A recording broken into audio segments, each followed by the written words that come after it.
Good evening and welcome to Adventures in Lollygagging. I am Aaron. I am your game master. This is no longer Wrath and Glory.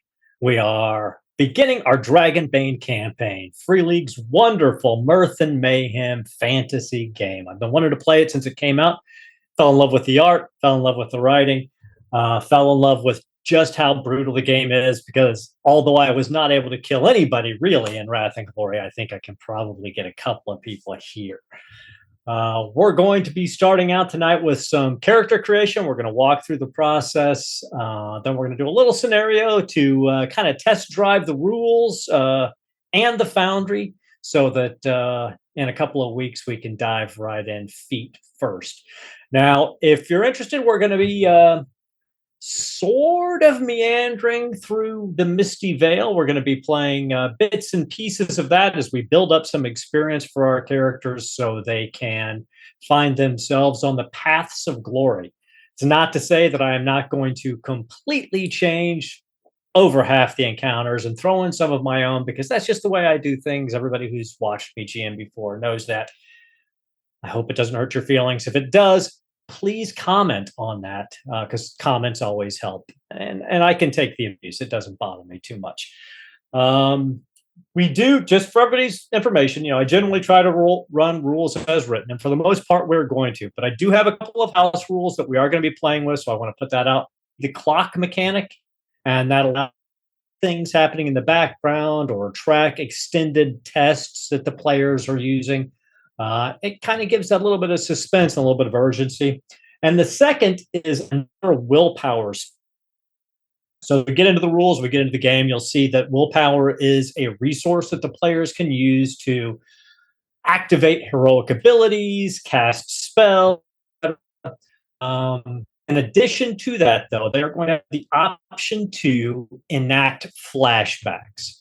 So they will be able to spend a variable amount of willpower to state a flashback to deal with a current situation. It kind of helps to prevent us from spending 25 minutes on planning how we're going to go into a room and then go into the room and find out that plan did not work, when you could just go into the room, then have a flashback explaining why what you did worked. You spend a little bit of willpower and you take care of business. So those are going to be rules we're going to add to it. But as I said, we're going to start tonight with character creation. So if everybody can open the Dragonbane rule section 2, your player character and your character sheet, we're going to go right down the line. So we'll start with your kin. Now, both the kin from the core rulebook and the knight from the bestiary, except for the ogre, just as to play an ogre. I felt if we were indoor in a dungeon that would cramped all the time and would be miserable, because everything we're doing would be with a Bane dice. So anything else is open. I believe Long had said that he might just be going random way, but take a moment, take a look at different kin options or pick, and then we're going to come and I'm going to ask you what you chose. Anybody have it right out the gate? Okay. I know what kin I think I'm going to do. I'm not going to roll it randomly, because I rolled randomly ahead of time and it matched what I wanted to play anyway. So I feel like it's fate. And whenever I get a chance to play a frog person, I like to play a frog person. So I'm going to dig into the bestiary and play one of the extra kin there. So I'm playing a frog person. That's what I'm going to go with. So Jeff, if you've got that, then tell us a little bit about frog person. What's their specialty? All right. So the big thing, the special ability with frog person is that they get a leaping ability. And so you can leap anyone can leap in this game, but frogs can leap better than everybody. So I can activate this ability to jump as far as my movement rating horizontally, or up to half my movement rating vertically, without having to roll an acrobatics check, which is like the basic rule if you wanted to do it. So I don't have to roll. And my jump can end with a melee attack. And if I make that melee attack, it is done so with a boon, which is like an extra d20, and you take the higher from the attack. So that's what a frog person can do. And they're very like swampy, boggy type people, a little bit more so if you think about it in those terms, they're not like they're not particularly refined, and they're fairly rare, and they have like spears and things like that. So they're not the most advanced folk in the world. So, but that's what I'm gonna go with. I love it. I was gonna pick on people, but does somebody have an answer before I start calling names? Yeah, I just rolled. I got 19, which is a lizard person. Fantastic. So pretty related to the frog people. Oh, yeah, buddy. Nice. We're going to be buddies. You're gonna be yeah. Okay.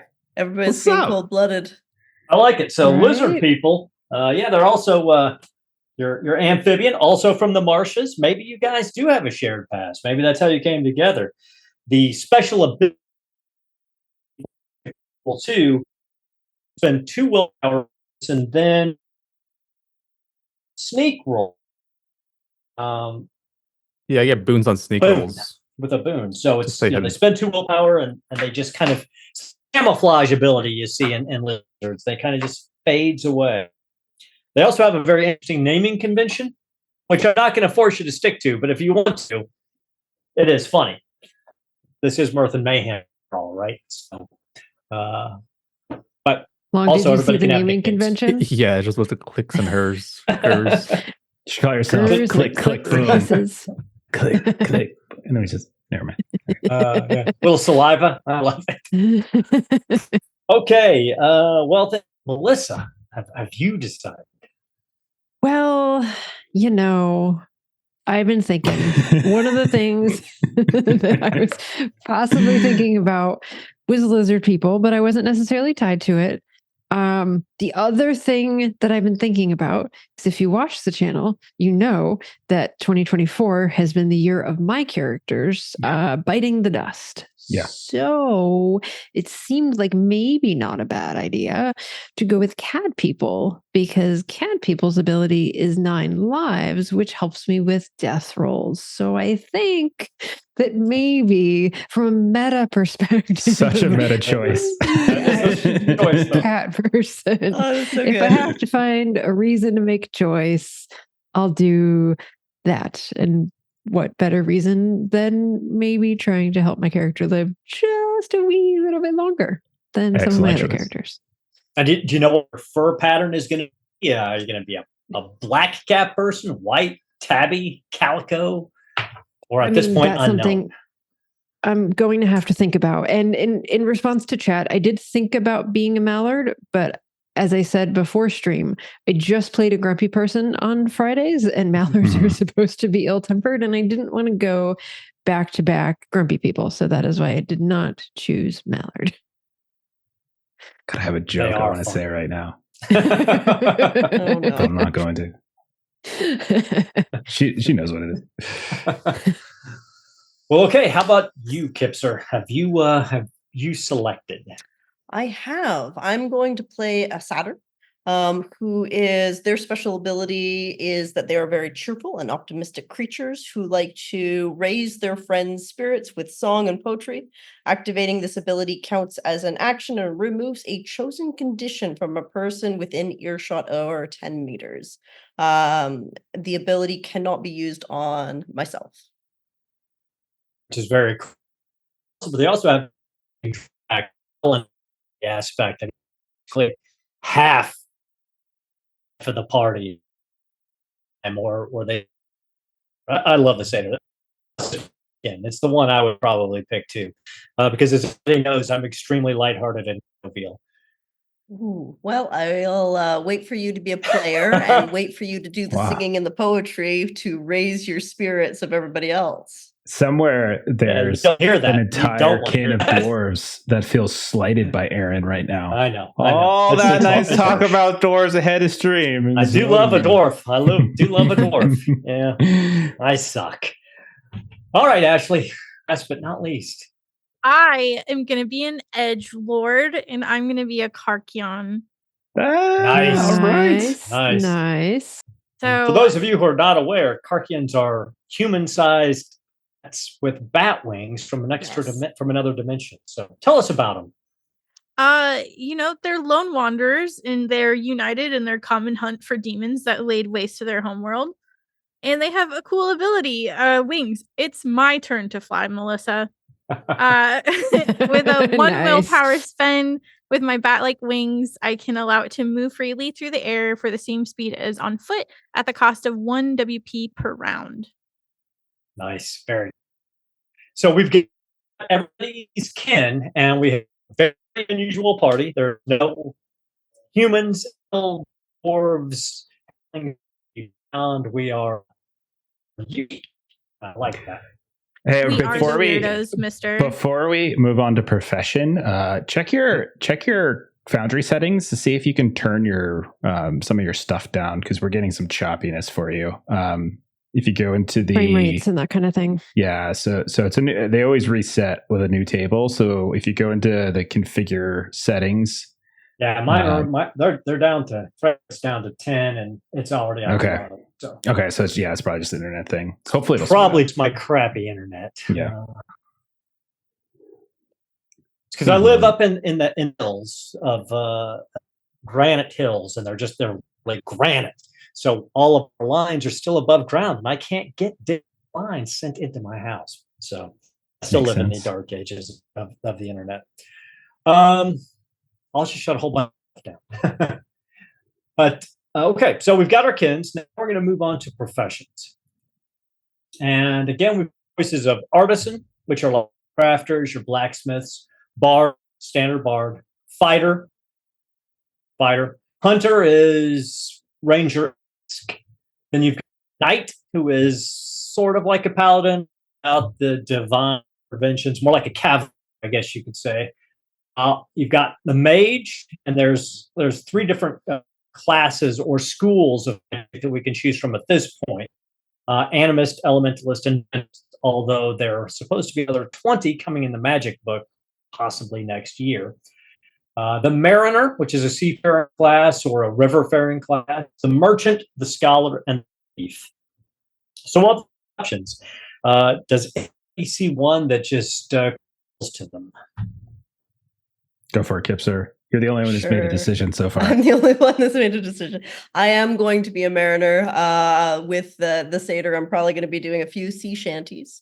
And the mariner, their heroic ability is sea legs. They specialize in it looks like acrobatics, awareness, so they're very agile. And I am hoping for the trident, but I will actually roll for my gear. Okay. In terms of that. All right, so we have a satyr mariner. Does anybody else know what they want? Or Long, did you rolled? Yeah, I Did just you hit the roll. I got a mage. Nice. So I can pick Attaboy. between 3 professions, an animist, elementalist, or a mentalist. I think I'll go with an animist. All right, animist. Very cool. I got the Pseudo-druidish. trident. Excellent. So we've got a lizard person animist, like a shaman, or Bokor, Hogan, some such. Okay, Melissa, you want to go next? No. Ashley, no. you wanna go next? I went first for kin, so I should get to go last for Okay, this one. so I rolled, and I did get scholar, Nice. but I'm debating if I keep it. You don't have to, that's for sure. I'm tentatively scholar. If you guys don't get anything fighty, I'll switch to something fighty. Fair Okay. enough. All right, Melissa, Jeff called last. And since he's running the stream, I can't exactly say no.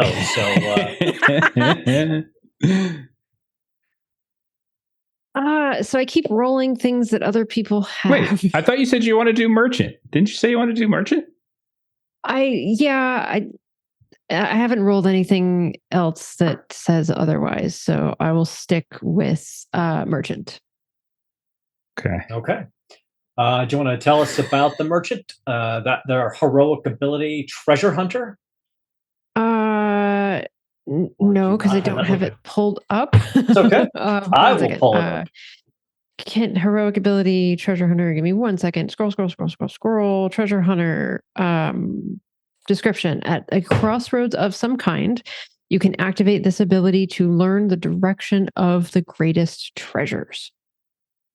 which is actually really cool because this game has similar mechanics to what you see in Forbidden Lands and everything with the overland travel mechanics and everything. So the ability to like, okay, I need a payday. I need some Thaler. If you're in Symbaroum, I know exactly how you feel about that. You're like, left or right? You give all your Thaler away every session. You get more Thaler and then you just give it all away.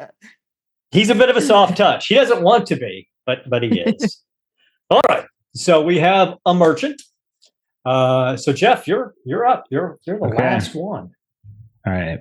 Here we go. Is that 5? What's 5? That's night. I got the knight. Okay. Knight. That was one of the options I was thinking. Okay, so that's knight. So the knight has the ability Guardian, which I do not hesitate to take a hit to protect my friends, especially my lizard folk friend. If you and another player are both within 2 meters of the same enemy and the enemy tries to attack the other character, I can activate this ability to force the enemy to attack you instead. And using this ability can be done out of turn, and it does not count as an action. That's great. It doesn't actually count as a reaction, so I can still go. That is nice. Yeah, that's really nice. Okay, I'm a frog knight. Sir I love it. Galahop. Oh shit. You gotta kill me really fast. You're gonna kill me. Okay, so we have so remind us who we've got. So Melissa, kin and profession.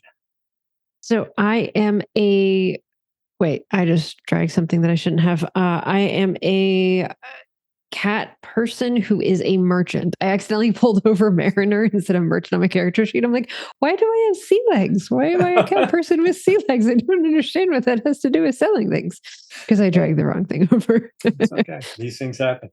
So we've got a cat person merchant and long. We have in your character and a lizard person mage, an animist. Lizard person animist. Jeff. So ribs a lot. For frog person knight. I love it. And Kipser. Mariner a satyr. Mariner satyr and Ashley, last but absolutely not least. Archeon scholar or hunter? I'm gonna roll a D100. I love it.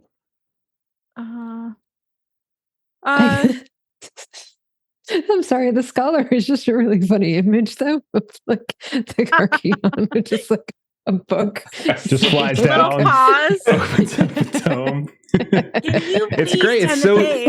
It's so easy for you to get up to the tomes on the top level in the library. Just fly up. But one of the things about them though is like they do research into demons and demonology to try to make sure that the demons don't conquer this world. So I mean, there is a precedent for them being scholarly. Not to say that you can't be a hunter though. Yeah, I'm still rolling the D100. Let's see. I have it here. Oh, okay. 69. Nice. That means I'm a scholar. Okay. So a Carcheon that's how we scholar roll in real life. at 69. Right? I like it. Next age. And age does have mechanical impacts in the game. So you're either young, an adult, or old. You can roll or select. If you're young, you have a total of 8 trained skills. And we'll get into what that means in a minute. 6 of your skills that you get, regardless of your age, must come from your profession. So a young person only has a total of 8 skills that are trained, but they get a +1 to their constitution and their agility not to exceed 18. If you're an adult, you just get a flat 10 skills. If you're old, you get 12 skills, but you get a -2 to your strength, agility, and constitution, and a +1 to your intelligence and your willpower. So do you know what age you want to be, or have you rolled? Rolled a 4. I rolled it. So did I. Twins. It's because we're cat people. So you're adults. I'm also an adult. Okay. I am Alright. young. Okay. Lovely. I gotta be So the keep old that one in mind again?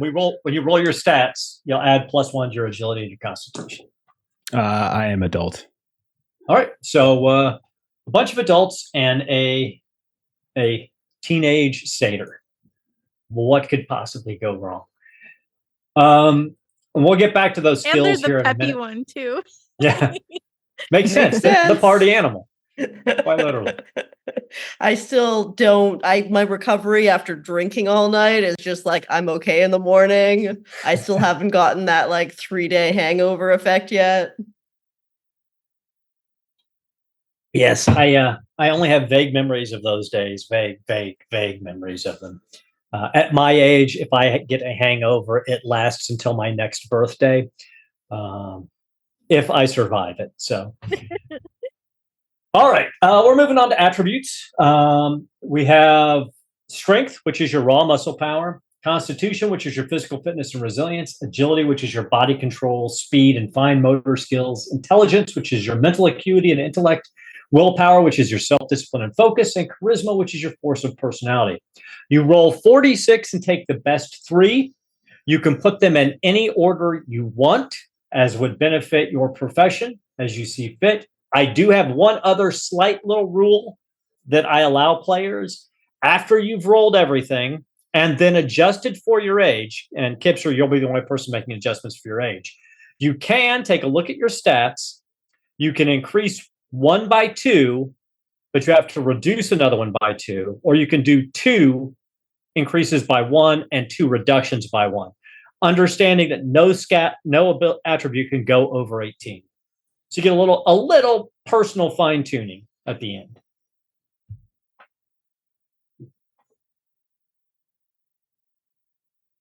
And the first person who gets all their stats in a row and makes the appropriate adjustments, shout them out. Now, the interesting thing about attributes in this game, one, there are straight attribute checks. Like if you're trying to lift a gate, you're just going to roll strength. However, the base for all of your skills that you roll are based on your attributes. Your attribute level will give you a base skill value for every skill that's a standard skill. Advanced skills you actually have to be trained in. And then the skills that you choose to be trained in, you double that base value. So we'll get back to that in a minute. So that's the main focus of where attributes come in, and the derived stats that you pull off from the attributes, which in Foundry, fortunately, auto-fills, which makes our lives a lot easier. But for those at home who might not have ever played it, the derived ratings are movement. Your movement speed is affected by your agility and your kin. Your damage bonus, if you have a high strength, you can get a damage bonus to melee attacks. If you have a high agility, you can get a damage bonus to ranged attacks. And then, of course, your hit points and willpower points are determined. Your hit points are equal to your constitution, and your willpower points are equal to your willpower. Kind of makes sense.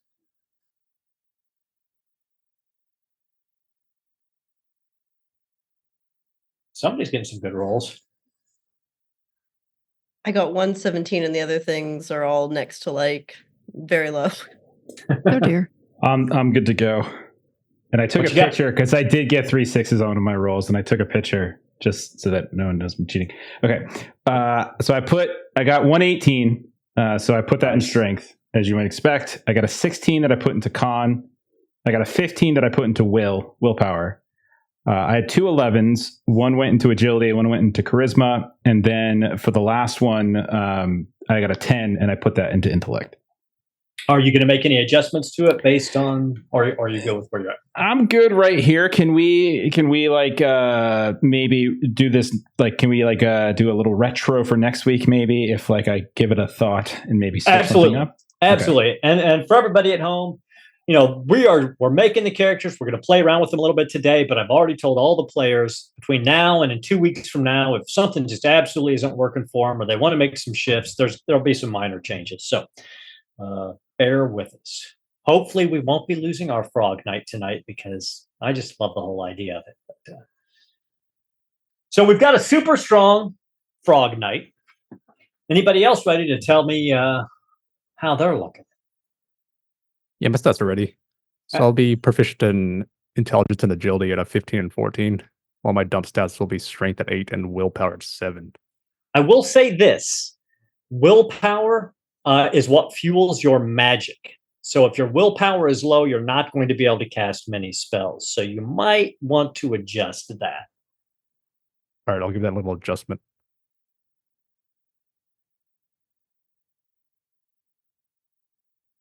Anybody else? Ready? Yeah, I'm good. So I rolled. My highest is 16, which I put in charisma because merchant. That would make sense. Next highest is 14, which I put in agility because cat person. And then I had 2 13s, which I put in willpower and intellect. 12 that I put in con, and 10 that I put in strength. Nice. So our cat person merchant, he's got the gift for the gab. Ashley? Yep. So my strength, I have 16. My constitution, 14. Agility, 15. I have 17 intellect, 12 willpower, and then 13 charisma. Nice. And Kipser. So I went with my highest being agility. I rolled a 17, and then because I am young, I added a +1 to agility. And then otherwise I've got a 12 in strength, a 12 in con, an 8 in intelligence. I'm young, I'm dumb. A 10 in willpower, slightly better. I'm stubborn. And then a 9 in charisma. I'm gangly. All right, I like it. Okay, so we've moved past attributes and derived ratings. Just make sure that on your character sheet, the derived skills all populated. Your hit points and willpower should be correct on there now. I checked them out earlier and it was working for me. So if it's not, let me know. The next looks to be okay, I think. Okay. The skills should have dragged over with the profession, right?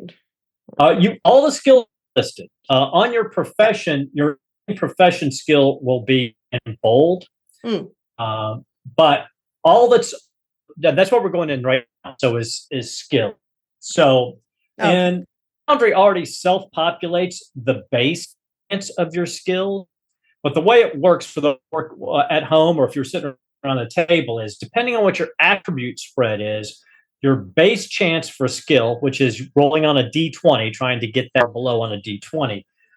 If your attribute is 1 to 5, your base chance is 3. 6 to 8, it's 4. 9 to 12, your base chance is 5, which is where a lot of people are at for their average stat. 13 to 15 is 6, and 16 to 18 is 7. So the skills that you're not really trained in. This is just general skills. When I said if you look back at your profession, each profession has a list of skills.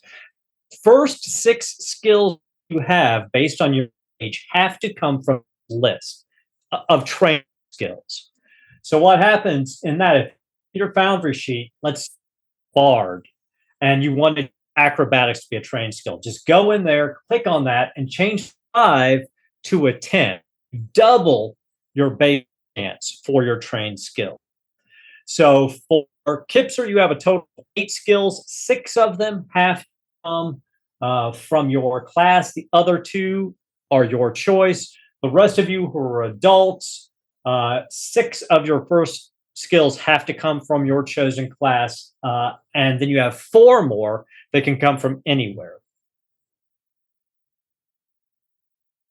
Now there are certain skills that have to be learned, like magic. So you can't just put points in magic unless you are long at the moment as an animist. So take a look at those. Let me know if you've got any questions about the skills. The skill list in Dragonborn is it's not too unmanageable. You know, you get some games where you've got like 100 skills and it's almost impossible to figure out what you're even trying to do. It's pretty basic here. Acrobatics, awareness, bartering, beast lore, bluffing. Bushcraft is very useful for land navigation. Crafting is very useful because if your weapons break or your armor breaks, you got to repair it. And they can break fairly easily in this game. Evade is the skill you use to dodge, and dodge is is just about the only way to avoid attacks from monsters. So it's not a bad idea. Healing obviously helps you heal in combat and out of combat. Hunting and fishing for food. Myths and legends. This is one of those where, like, if you're looking at an old statue and you want to know what it's about, you roll myths and legends. Performance, persuasion, riding, seamanship, all pretty standard. So is sleight of hand, sneaking, spot hidden, swimming. All characters can swim, so you don't need to be a great swimmer. However, if you are in a situation where you're swimming and you're in armor, particularly, sometimes you will have a bane to that. You might be required to take swimming rolls in particularly dangerous situations. So that's why it's a separate skill. And then you look at the weapon skills. They're all broken down by weapon type.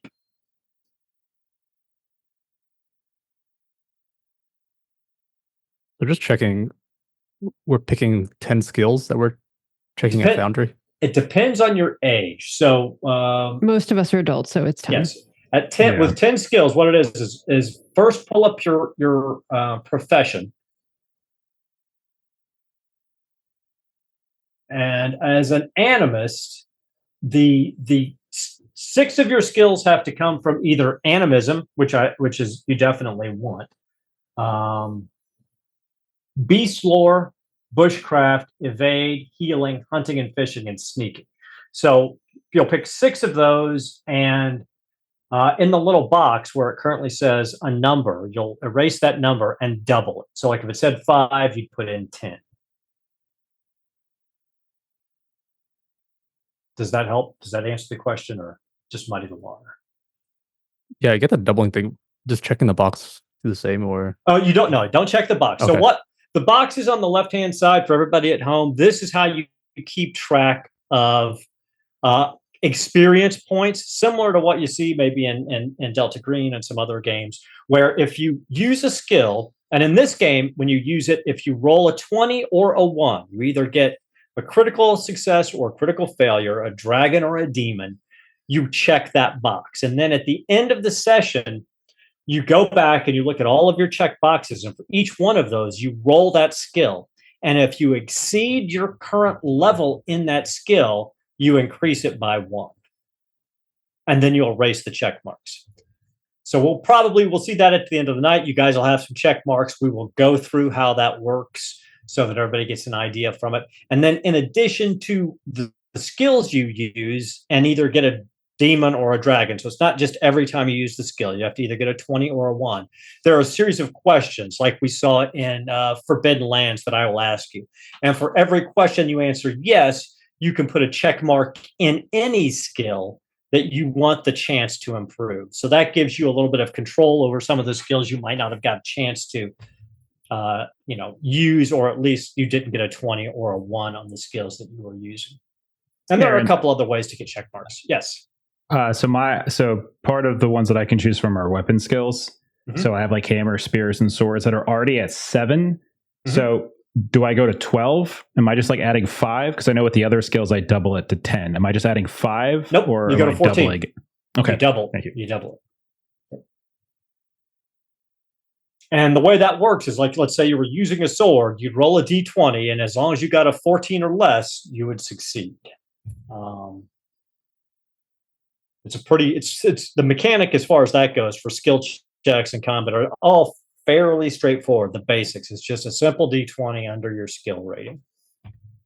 So to clarify, we're just changing the number next to the checkbox under the skill tab. So you go into the skills. Yep. Okay. Whichever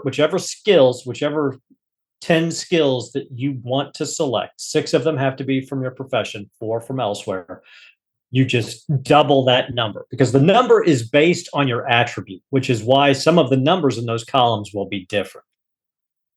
Okay, got it. Aaron, what happened? I've got do you mine happen to picked have out. the page for equipment saved? I'll go to the table of contents otherwise. There's some gear on the page of your profession. Yeah, I wanted to check what Trident fell under because I have the profession of swords and knives, but I feel like Trident might end up being like spear. Trident. That's a And that's the spear. Yeah. weapon I got. That is It's a a spear? Okay, I'm gonna make that one of my non-profession trained things then. Or else I'm in trouble.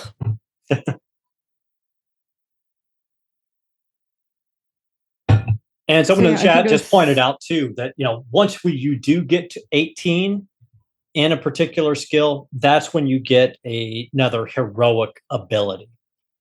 So that will obviously happen. Now of course rolling above a 17 to get it to an 18 is not going to necessarily be easy. But in addition to that, you could get additional heroic abilities after we complete a story arc. Like it's at points in the story, I will say, you guys have successfully done this. Those of you who lived through it, you're going to get another heroic ability. Is anyone taking based on prerequisites? Is anyone taking crafting? I was thinking of taking crafting because it's based on strength, and I have high strength. Go for it. Doesn't look For like it. repairing stuff. Yep.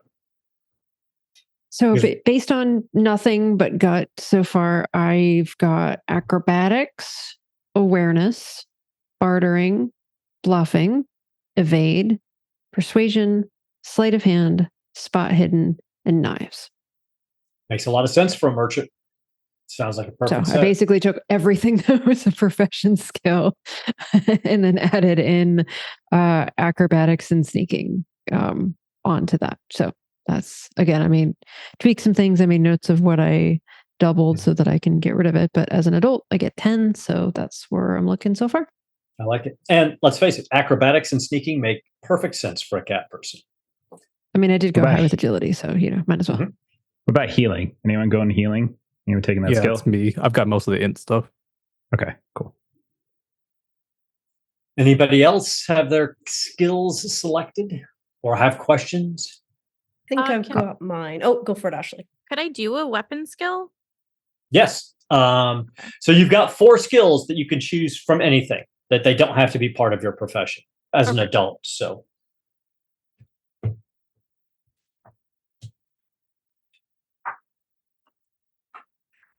for me, I'm grabbing acrobatics, awareness, hunting and fishing, and then I'm grabbing seamanship, swimming, knives, spears, and I'll just grab sleight of hand just as a. Unless Melissa, sorry, I missed that. Did you get sleight of hand? I did get sleight of hand. It's Okay, then agility and it's a profession, but we Yes. can double up. There's a lot of No, skills. I'll I couldn't remember because I heard you had sneaking, and so I'll leave sleight of hand to you and I'll grab one of the other. Maybe I'll grab performance or myths and legends might be good. Oh, Long, do you have myths and legends? I do. It's one of my class skills. Yeah. Okay. And you're getting crafting. Okay, then I'll And just Long, you grab probably have sneaking, performance. right? Is sneaking for lizard folk? Yeah, I do have that. Performance would be my last one then. That could be helpful for you too. It's like no, sneaking is good for everybody. Potentially, and always feel free to double up because there is an aid mechanic in this that if you like are going to aid somebody, you can give them a boon, but how you're aiding them has to make narrative sense. So, aiding somebody at sleight of hand with a hammer might make sense depending on what you're trying to crack open, but it might not. I'm gonna slight that hammer. I'm ready. Okay. So my class wise, or my profession wise, I got hammers. I went weapons. I'm a knight. So hammers, spears, and swords. So I got those. Then beast lore, myths and legends, and persuasion. So those are my 6. And then the other ones I put points into, I did awareness. I did crafting. I figure I have to repair my armor and weapons a bunch. Makes sense. I did evade, even though I don't have great agility. I figure I'm a frontline fighter. Maybe I get lucky. And then I did brawling because I just feel like I should be able to fight without weapons. And I didn't go sneaking. I am a frog with plate armor. So we're not going to do any stealth missions with me. Just so we know. I love it. Okay. Who's next? Anybody left? I'm good. So for my professions, I have awareness, beast lore, evade, languages, myths, and legends, and spot hidden. And then for my remaining 4, I took healing, staves, bushcraft, and swords. Nice. So other than Long, you pretty much had your skills set out, but in addition, Long, you get 3 rank 1 animist spells and tricks. Yeah, I've been reading through that right now. It's Okay. quite a bit of them. Okay, yeah, you don't have to pick right now. You can just between now and in 2 weeks from now, or you can pick a few, try them out tonight, and if you don't like them, you can change them. And honestly, you can pick a few animist spells tonight, try them out, and if you decide you don't like animist, you can change to mentalist or elementalist between now and 2 weeks from now. So Okay. I'll just grab the quick treat wound, lightning flash, the basics level ones. nice. Okay. So next step, we've got our derived stats, we've got our attributes, we've got our skills set. Let's go down. We've already talked about our heroic abilities. Is there anybody who looked at your heroic ability for your profession and wanted to swap it for a different heroic ability that was roughly at the same level of basic beginning skills? I mean, I think the heroic abilities for all your guys are pretty solid. Obviously, Long, you're not changing yours because you don't have one. It's just magic, but everybody else good? Once again, between now and in 2 weeks from now, if you look over heroic abilities and you see one that you just like a lot more and you want to see if it would fit, just shoot me a message and we'll talk about it. Our next step is weakness. We are going to be running with the weakness rule set. And the way weakness works in this game is if you play into your weakness, if your weakness comes up and you play into it and it makes your life hard, you get another check mark that you can put on one of your skills. It's an experience check mark.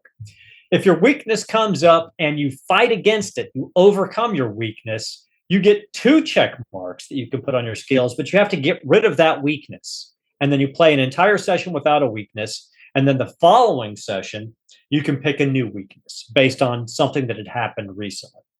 So it's a D20, or you can pick, you can pick based on what you think your character's personality is, or you could just go random.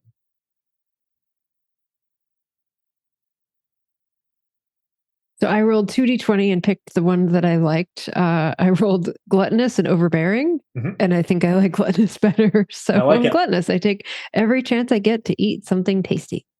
Wonderful. Go ahead, Kipster. Oh, I don't know. After you, Kipster. No, after you. Ashley, go for it. Okay. I rolled, God, where'd it go? Child of the Wild. I never sleep indoors. Huh. I like it. Interesting. That could come up very early on. That could be something that you have to deal with. Man, yeah. That's fun. All right. I'm going to pick now. Jeff. Okay. I got reckless. I always take big risks without thought of the consequences. It's perfect. It's a night. I'm playing Gwydion. Yes. Here we go. And we all know what happened to Gwydion. Turned out. Yeah. Okay, Kipser. So I rolled a 19 and a 2, so I had pessimist, which did not make sense for my character because satyrs supposed to be all about joy and optimism. So I'm taking 2, which is greed. I want a bigger share of all treasures. Makes sense. While you're an adventurer, you're a young satyr out there. Yes. Get some treasure and have some fun. And Long. I'll just take gluttonous as well because I'm going to compete with Melissa and eating what there is. I love it. Oh no! I love it. Love that. No. So and we both have a sleight of hand, right? Do we? I didn't take that actually. Did you take sneaky? We'll try to out sneak each other to the scrappy food. I love it. I cannot wait. Next is gear. So each one of your starting professions has 3 different sets of gear that you can start with. You can pick whichever set you want, or you can roll randomly. I know some of you may have already gotten there. So Kipser, why don't you tell us what gear your satyr has? Sure. So I did roll, and I ended up with, let me just grab that list again. Trident, most importantly. And there we go. Trident, spyglass, rope hemp, grappling hook, torch, flint and steel, sorry, flint and tinder. A D8 of food rations, which I rolled a 5 for, and a D10 of silver, which I rolled a 2 for. Okay. Which is interesting because I do not have any armor, which then when Jeff said evasion, because he didn't want to get hit, I did switch performance to evasion. That's I smart. don't have armor. That's very smart. Evasion may, in my personal opinion, may be the single most critical skill in this game. For survivability. Also, when you drag all of your equipment over, make sure you check your encumbrance and make sure you're not over encumbered. I doubt any of you are going to be over encumbered based on your starting equipment. Remember, your weapons, armor, and helmet do not count against your encumbrance. So I I am over encumbered somehow, but it might be we'll see. So I rolled, and I want to start off with the fact that I have a donkey and a cart. Because it feels like the most important thing for everyone to know, that I have a donkey and a cart. So there's probably things that are like in the cart, but they're showing like on my character. So outside of that, I have a knife, a sleeping pelt, a lantern, lamp oil, flint and tinder, field kitchen, D6 food rations, which I rolled a 6, and D12 silver, which I rolled a 4. So I'm a merchant who's not been doing particularly well because I've only got 4 silver. A poor merchant. That is sad. But yes, like your cart, obviously your field kitchen, all that kind of stuff would be in your cart. In addition, like if you have a backpack, it does not count against your encumbrance, and it increases your encumbrance rating by 2, but you can only have 1 backpack. So there are ways around getting around encumbrance. Now, it will be important to note, though, like if you leave your cart and donkey somewhere, you've got to decide what you're going to carry with you. Clearly the field kitchen, right? Yeah, I have a strength of 10, so I think that's probably why this is showing is like I have a max encumbrance of 5, and I have an encumbrance currently of 6.5. Yes, you can go in and see where the little shirt is. You can unequip the things that are in your cart, and that should bring your encumbrance back down, because that might automatically. Nothing is. Oh, so checking it puts it in the cart. Okay. So check it means it's in the cart. So everything is in the cart. So I now have 0 encumbrance. Okay, fantastic. Cool. Who's next? Jeff, you got your gear? Or sorry. I can go. Okay. Or Longo, whichever. I'm traveling pretty light. I'm mostly naked. I have a grimoire and a wand and a couple of rations. Nice. A book, a wand, and some food. You are sated by knowledge, I suppose. Animus, lizard man, and a loincloth. I love it. I have a little bit more than you, but not too much. I have a staff, a notebook with quill and ink, a sleeping fur, torch. Okay, maybe a bit more than that. Flint and tinder. I have 1 single field ration, and then I have 8 silver. Okay. You're rich over there. Jeff. Okay. I got a torch, a morning star. I had a choice between a morning star and a sword, a broadsword. I went morning star because I like to think it's like a big hunk of bark or something like that he's actually hitting people with. A shield, small, same thing. I think I'm going to sort of flavor everything into like bark and wood and swampy stuff. So small shield, plate armor, a great helm, 4 field rations, and flint and tinder. And I did end up with 7 silver, and I am nowhere close to my encumbered because I am swole. Your plate armor is just giant a frog. Could I help you, Ribbit? I will say this: so you guys all have silver. So if you want armor or weapons, you can purchase it with your starting silver at this point. Up to, of course, whatever it is you want. So take a look at the equipment, and if you see something you want, particularly if you have no weapon at all, you might want to pick something up. In addition to your standard gear from your profession, you also all roll a memento. So that's under gears, memento. It's a D20.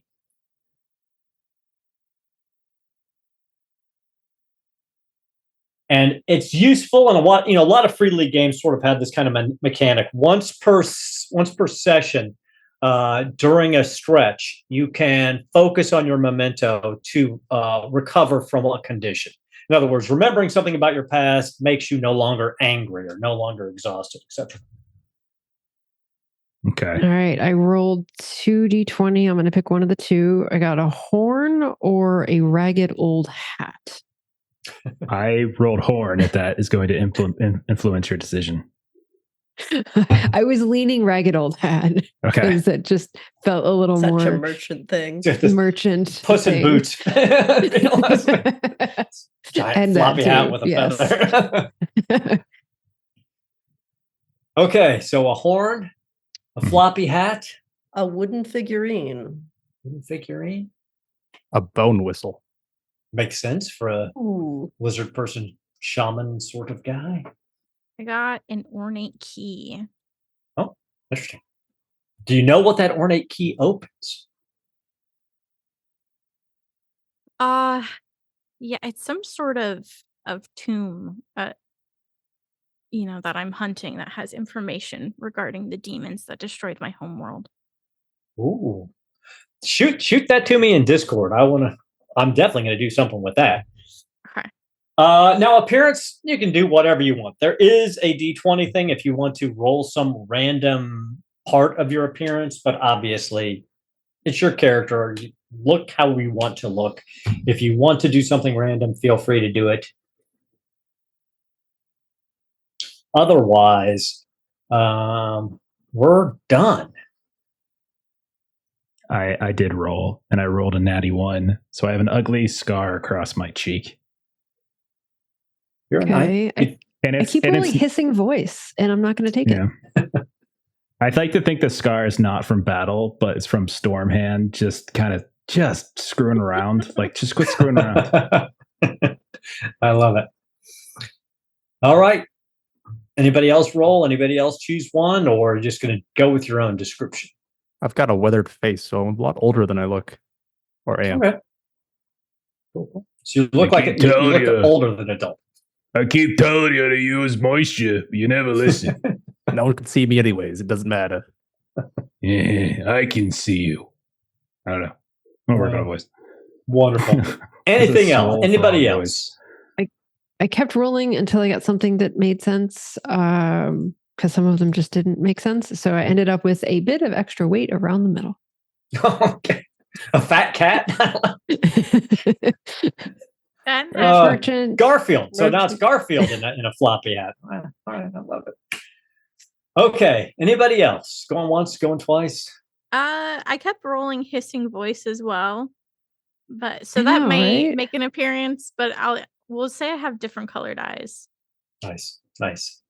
Oh, I already closed it. I was like, it's okay. All right, so we've got our basic characters. We are going to run through a little scenario that I put together just to stress test some rules and have some fun tonight for the next hour. Like I said, again, after tonight, after you get a feel for your character, if there are changes you want to make between now and the next time we play, just let me know.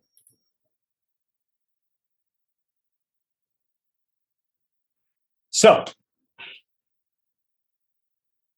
the sky opens up. It's a beautiful day. Birds are circling around at a distance.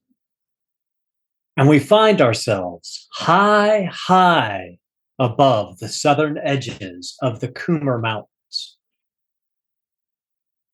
If you were a learned person, you might say almost a half a mile above the peaks of the Coomer Mountains. An eagle flies about and spots something. It flies in closer. It looks like an enormous orb with something hanging beneath it. It screeches and then sees kin within something underneath it and banks away in fear over this unknown.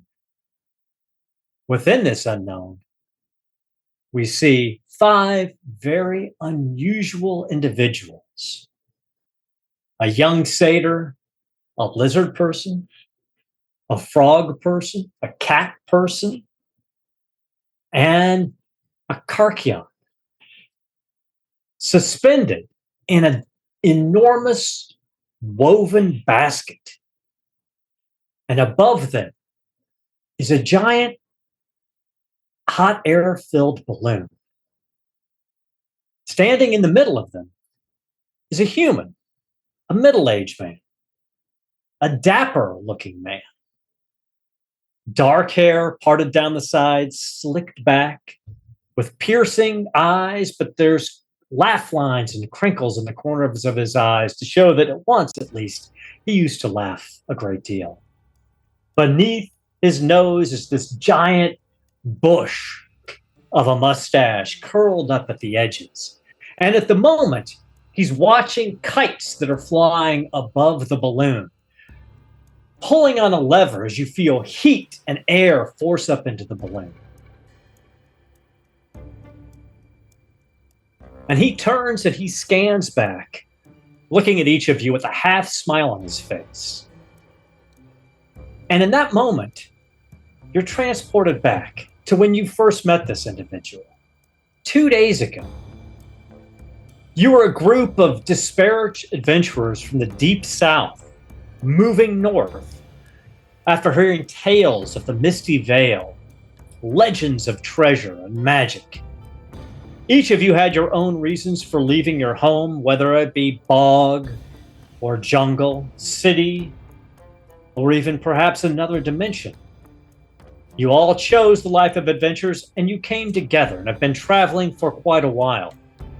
On this particular morning, you saw a great column, black smoke rising in the sky, and you moved towards it. As you crested the rise and looked down to the valley, that was the time you saw the dapper man. But in that, he was disheveled, covered in soot, covered in dirt, with a shovel in his hand, apparently digging graves in front of a burned down barn or workshop. He looked up when he heard you come across the ridge. And the first person he saw was Melissa. Why don't you describe your character to the extent you've got, and if you have a name, give it a name. Yeah, so you see this kind of cat person, calico in coloring, who's got this kind of floppy old hat that is definitely not in kind of keeping with the rest of the outfit, because the rest of the outfit is much more sort of like put together and, you know, kind of shiny and whatnot. And there's this hat that just kind of doesn't kind of fall in place with that. And kind of like bouncing around. She definitely still kind of seems like she's got the agility, but, you know, she's got a little bit of age, and she introduces herself as Clara. And you see him wipe up from his brow, and then he waves you down and sort of he waves and smiles a half smile. Do you approach? Yes. As you come forward, he goes, my. I have to say, I have never seen such an interesting group of individuals in all my days. I knew that here in these lands I'd find people of a unique and interesting visage, but I never expected to see the likes of y'all. I must say I am, were it not on such difficult circumstances, I would be delighted. And he sort of bows shallowly at you as he's wiping his face, wipes his hand off, and he sticks his hand out towards Ashley, describe yourself and introduce yourself to this individual. So, Absu is a Karkion. So, I imagine their face is a little bit different in the sense that it's more bat-like. So it's got large eyes, and kind of a pinched nose, large nose, and really sharp fangs. And then the body of it is more lanky and stretched out like a cat. And then it has these large leathery wings. And you can't really tell whether it's a guy or a girl. And all that they really have is just this pack that's strewn from shoulder across their waist that holds their items for them, and doesn't really get in the way of their wings. My name is Archivist. I declare, you said Oculus? Archivist Absu. Archivist Absu. Forgive me, I had not understood your accent at first, and that is completely on me. It is a pleasure to meet you. I am Professor Diggs, Professor Oscar Diggs. And he holds out his hand. What an interesting name. And Absu kind of like looks at the ground at the graves that he's dug, and it gives a paw for a shake, but it's more so like presenting the top of their hand. And that's really all he gets. He takes it and he's like, "Are you a Karkian?" Indeed. I have read of your people. In fact, in some of the journals that brought me this far out, I had read of your people. It's an absolute pleasure to meet you. I do wish I had greater hospitality to offer you and your friends, but as you can tell, I'm in a somewhat distressful situation here. I must get back to my digging unless someone might like to give me an assistance with this. My former assistants and dear friends were murdered earlier today, and I must lay them to rest. To clarify, it was not you who murdered them?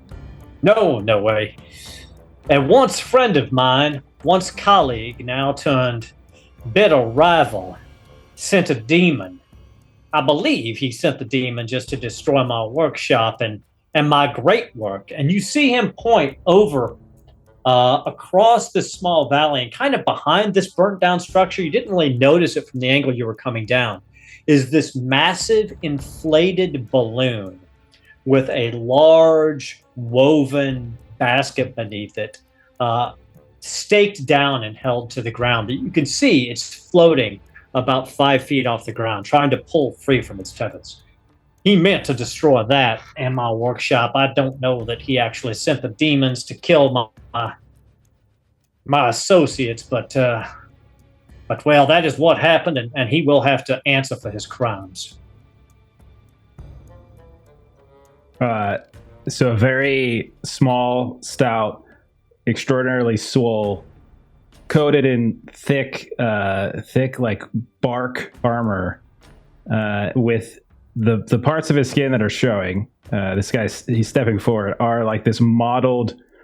Like there's a green to it. It's sort of a desaturated green, but little patches of like browns and oranges and stuff. He steps forward, and he's like, "I can help with that. Would you have a shovel?" Oh, absolutely, and thank you, good sir. And he holds out his hand again. May I have your name? And so he lifts up his arm, but he like his arm, it's like he's been to the gym and he's still kind of swollen, so his arms haven't quite settled down. And so so he just kind of does a wide turn when he shakes his arm. "My name is difficult to pronounce, but you can call me Galahop. Something of a nickname. I don't understand it, but Galahop it is, and I greatly appreciate it. Feel free, you may call me Oscar or Diggs. Oscar. I answer to both. And I greatly appreciate your help. So we see this montage of you digging the graves, helping him lay the bodies to rest. He covers them up. He says a few words over them, and then he turns back and he's looking, and he looks over at Stormhand and he goes, "Sir, from your accoutrements, I believe you might be more closely skilled to my former friend and associated, the architect of the destruction of my hopes and dreams here. I would ask a favor of you if that is possible. Why don't you describe to us what Stormhand looks like as you enter into this conversation?" Yeah, I'm a pretty scrawny lizard man. Got just a loincloth, a simple wand, just like a twig. And I'm not really doing much, just hidden, camouflaged, really, with the landscape. If it's a simple task. Well, to be honest, I don't know where you're all traveling to, but I have business north of the Kuma Mountains in the Misty Vale. And I'll be taking my balloon over the mountains. Now, my associates were going to be traveling with me, of course. But based on what Ozymandias, my former colleague, has done here, I think I might need some greater protection. I might need some magical protection. I'm wondering if you and your friends would be willing to fly with me across the Kuma Mountains. I'm looking for Sandro, the everlasting traveling trading post and carnival. I have heard that it's just north of the Kuma Mountains, somewhere along the road towards outskirts. And somebody give me first skill check. Give me a Myth and Mayhem. Or if you don't have that, you want to roll, you could still roll on it. You mean Myths and Legends? I mean Myths and Legends, yeah. Sorry. I mean, I haven't trained. I don't have a lot of int, but that's one of my core skills. If so, that's all right. Go for it. And anybody can roll on this because he just said the word Sandro, the everlasting, and that's something you might have all heard of. So anybody who wants to try can. 5 under 10. Okay, so you definitely succeeded. I also succeed. Okay. Nope. And remember, if you get a 1 or a 20, that matters. So definitely speak up. So Absu and Galahop, both of you have heard of this. And actually, Galahop, this is a great and ancient legend of your people. Sandro has been to the village of your birthing. Sandro is the great tortoise. It's the size of a small village. And upon its back is a trading post and a carnival. And adventurers and merchants and wise men and mystics. Some of them live there year-round. Some of them just travel there for a time. But the turtle travels throughout the world, sometimes outside of the world. And it is controlled by a group of mage priests, also animists, who commune with the turtle and the great tortoise Sandro and help it and help guide it. But he is going there. So he goes, I must find Sandro the Everlasting. There's an alchemist there, you see, that is, well, apparently he can provide for me a special lacquer that I can put across the exterior of my balloon that will make it much more difficult to damage and perhaps even fireproof. You see, I must finish this race, and I must finish it first and get to the city of the Great Green Towers and the Golden Roads before Ozymandias. I think that's why he tried to destroy my work. He knows that now that I have this, that my engineering skills will outdo his applied thaumatology, and I will win this bet. But I'm afraid that he will try again to stop me in my flight, so I need help. So my friend Stormhand, are y'all willing to travel with me? I can pay as well as getting you over the mountains and getting you to Sandra once we find it. You have something tasty, consider it done. Oh, I have plenty of food stocks. I mean, I was well provisioned for the 5 of us to go anyway. And Miss Clara, you don't need to worry. We can disassemble your wagon, and there is enough room for your donkey. It's quite a large basket, as you can see. I was planning on transporting quite a bit from the great green glass city once I made my way there. So if you all are interested, I could pay you each 5 gold pieces once we land. Oh, are there any additional bonuses for doing a good job then?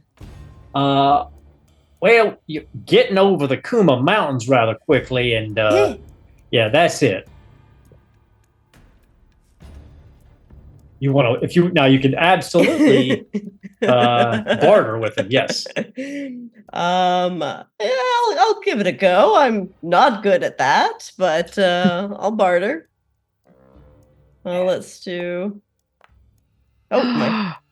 Oh. Well, wasn't that just a Nice. critical success? Look at you. Lucky first Yay. dragon. All right. Yeah. So put a mark next to barter. Oh. Right. Well, Oops. I sort of have explained to you that this might be dangerous, so I can understand what you're saying. So how about this? I will give each of you 8 gold pieces. I would give you more, but I need the rest of my funds to help me get the coating I need for my balloon and to get where I'm going afterwards. That's fair. Well, all right then. Why don't y'all go ahead and start disassembling your wagon? I'd like to get moving because I'm afraid once he realizes that balloon is still intact, he may be coming for us. And then we flash back to the present. As you're in the balloon, high above the sky is a completely unnatural sensation for all of you, other than Absu, who is used to taking to the air. But the skies are clear. The wind is slight at this level, but it's blowing in the direction you need to go. And then he calls Kipser's character over. He goes, I noticed that you might be a bit of a seaman or a mariner. Sailing a boat and flying a balloon are much the same. I thought you might be interested in seeing how I do this. Oh golly, yeah, it's a little bit the same, but I'm afraid usually I don't have to look down quite so far. It's quite high up, but yeah, I would love to see the mechanics of it. So describe to us what Dionysus looks like. So Dionysus has these very curly sort of ram horns stick to the side with little floppy goat ears sticking out. Her hair is sort of a shaggy curly mess that probably goes down to almost halfway down her back. She's got little like the iris that is wide and flat, but otherwise her face looks fairly human. And then she's got sort of this striped, very classic sailor top shirt that looks to be barely held together by but a few threads. The side's completely ripped off and you see sort of a black band underneath it. And there's holes in it all over the place and a bit of tattered net tied around the waist, clearly for aesthetic more than practicality. It doesn't look like it would catch anything. If taken off. And otherwise, she's just got a bushy brown set of legs with little hooves on the ends of them. So come on over here. I'll show you how this works. And you see, he's got a book open that he's been looking through, and it's a research tome. It looks like he's looking at like a history of some ancient land. He's got that up, and he's looking down at that, and he's like reaching up, and he's looking at the kites. He's like, so. You got to understand, you've got to always be at the level in the air where the wind is going to take you the direction you want to go. So that's why I have these kites up here flying above, so I could see the directions of the winds at different levels. And then down below there, you can see I've got streamers down there, and they're fluttering in the wind at the end of those ropes, so I can see at lower elevations too what directions the winds are blowing. And then I control the amount of hot air up there in the balloon with this here burner, and I can make it expand and float up or contract and come down to wherever I need it to be. There's other things with ballast and the like, but I see you've got a spyglass, so with the spyglass you can always also kind of orient yourself on the land down on the ground so you can make sure you're also traveling in the right direction. It can be tough in heavy weather, but you get the general idea of it. Certainly, sir. But I think I missed my sails more than this balloon malarkey. I do like the kites, though. Don't like the streamers down below. Oh, I understand. I built a beautiful small steamship for the first part of my journey. Damn thing sank when the steamer blew, but at that point, Ozymandias, he was well ahead of me, though. His magic had him going gangbusters. In fact, he's ahead of us right now. He's somewhere in the mountains, but I'm gonna pass him soon, and I'm gonna put him in the dust. I will definitely get to the great green glass city before he does. I'm sure Stormhand will have something that you can use that does the zappy bits and makes us go faster. Well, I don't like to too much zapping around the balloon. It's somewhat flammable. You zap it too much, it explodes. I'm going to be honest with you. If that balloon starts to come down, we're all going to have a very long fall and a very, very quick stop, and it's not going to be anything we'll enjoy. So we just kind of need to keep a weathered eye out and keep on heading. I think if we keep on this heading within a day or so, we'll be over the mountains, and we should be able to spot Sandro pretty quickly, and I'll get on my way, and y'all get your payday. Well, certainly a joy, and I hope the fine weather holds and we can steam there really quickly in your little balloon of steam. Why yes. So he's basically, operating the balloon, keeping you on track. Is there anything you all want to do? Any conversations you want to have? I think Galahop is standing at the edge and he's looking down. How high up are we again? You're over half a mile up. Okay, and are there like little peaks or such here or there that we? Oh yeah, you're flying right over the mountain range. So at the closest, the tops of the mountains are about 500 feet below you. So Galahop is standing next to his friend Stormhand at the edge. He's got his big arms like crossed over his chest, and he's like, I think I can make that leap. You right always there. Think that you're gonna splat. Yeah, it's what the arm is for. Think I can make it? I'm not here to watch you try.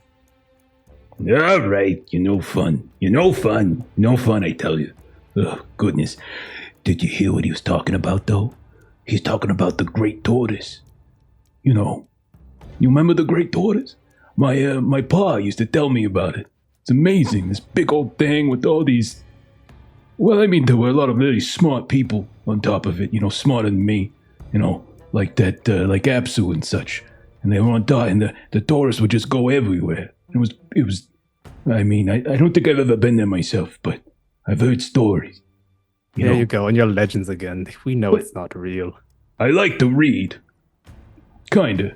Now, all I'm saying is, I would have done this for free, but just for an opportunity to see the Great Tortoise. How can you be so, uninterested? I don't understand. Aren't you a smart fellow? I live a simple life, just fishing. A simple life. And eating. Yeah, we've been meaning to talk to you about that. It's kind of cold up here. Should you put like a robe on or like a towel or something? I know you're cold-blooded, but yeah, maybe. You're right now that you mentioned it, but I don't have anything. At that point, go ahead. No, I don't have anything either.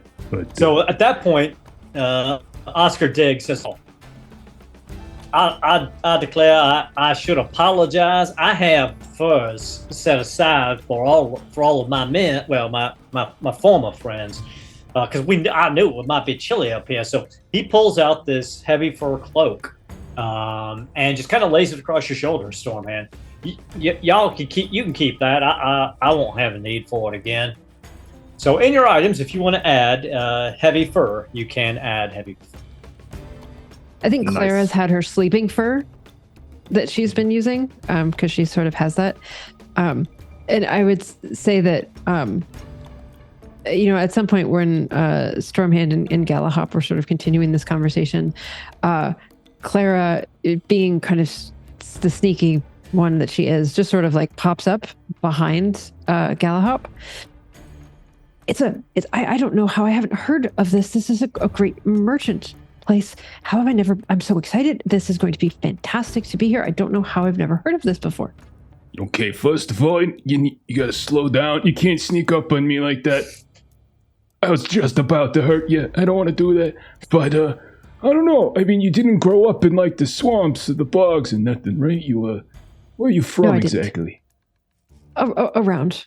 You seem like a city gal, Like all the the fancy things. Yeah, well, of course. This is the bogs aren't quite known for their merchant stalls Do necessarily. you see a lot of tortoises in the cities? No. And that's why you don't know about the great tortoise. But it's You going to come be great. from where me and Stormhand are from. It's all the rate. Now, Stormhand, he doesn't really pay attention. But that's probably why. I think you could make the jump. What? I think I could make the jump. Really? Well, I tell you what. I'd like to see that. Why don't you go ahead and try? I don't think anyone should take any jumps. It's too high up here. Absu is not responsible for if you leave the vessel. Absu will not retrieve you.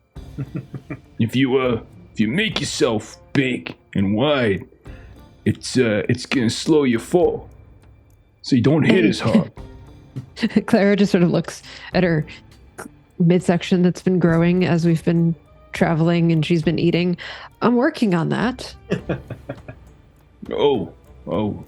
Maybe you shouldn't, eat and leap.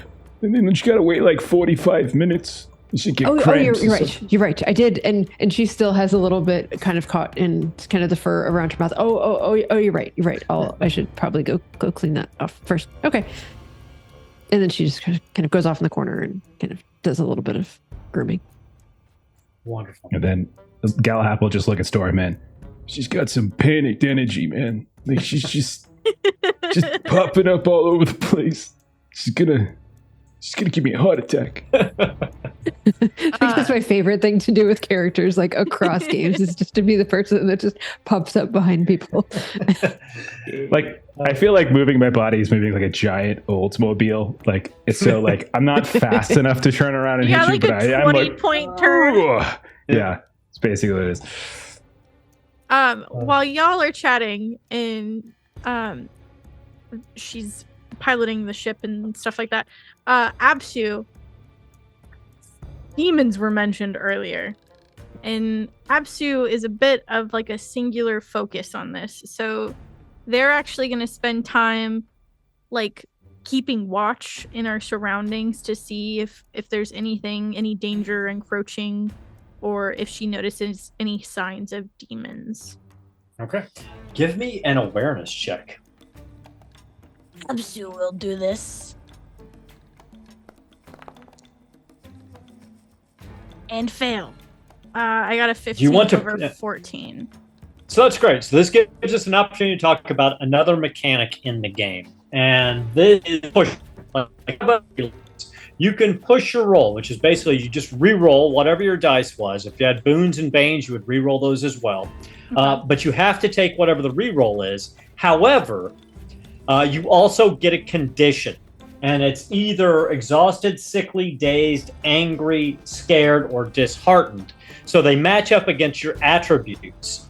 And until you recover from that condition, any skill rolls you make associated with that attribute have a Bane die associated with them. So there can be a downside to pushing your roll, But if you want to succeed, it's worth it. And you can have up to all the conditions. Since this is the intro and we're testing things, I'm going to push it. Okay, so here's the question: when you push it, what condition do you think you get from it? Are you so focused that you basically exhaust yourself? Do you get angry from not seeing anything? Are you disheartened by it? What? Because you get to pick, and it should make narrative sense. But I was thinking either exhausted or disheartened. You pick it. So you just pick the box, whichever one you want, and then you hit push the roll. Let's go for exhausted. I like it. And I passed. I got a 6 under my 14.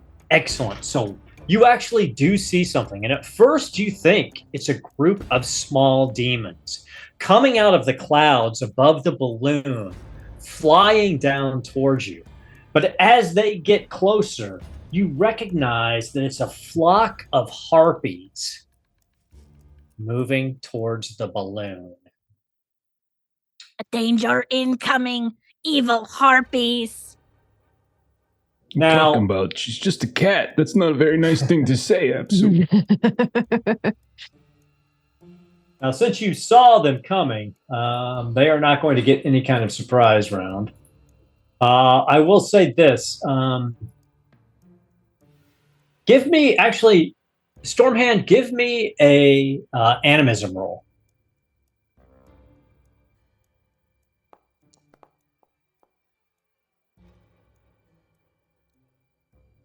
How did you? Now that can't be a failure. It's because secondary skills have 0. Like, well, no, because you're. Did you take that as your professional skill? And what are your profession skills? What do you mean by that? Well, when you had those 6 skills you could pick for your profession, animism should have been one of those because that's how you cast your spells. Yeah, it comes as a secondary skill and it doesn't have points in it. Is what I read from. No, you should be able to just as a mage, you could take that. So you could take a secondary skill, so it would be twice your intelligence value. We'll get it fixed. We'll get it fixed later, but that would definitely be a pass. So don't So worry. like instead of a different skill, you would have animism because instead. you have to have animism to cast spells. So by the way.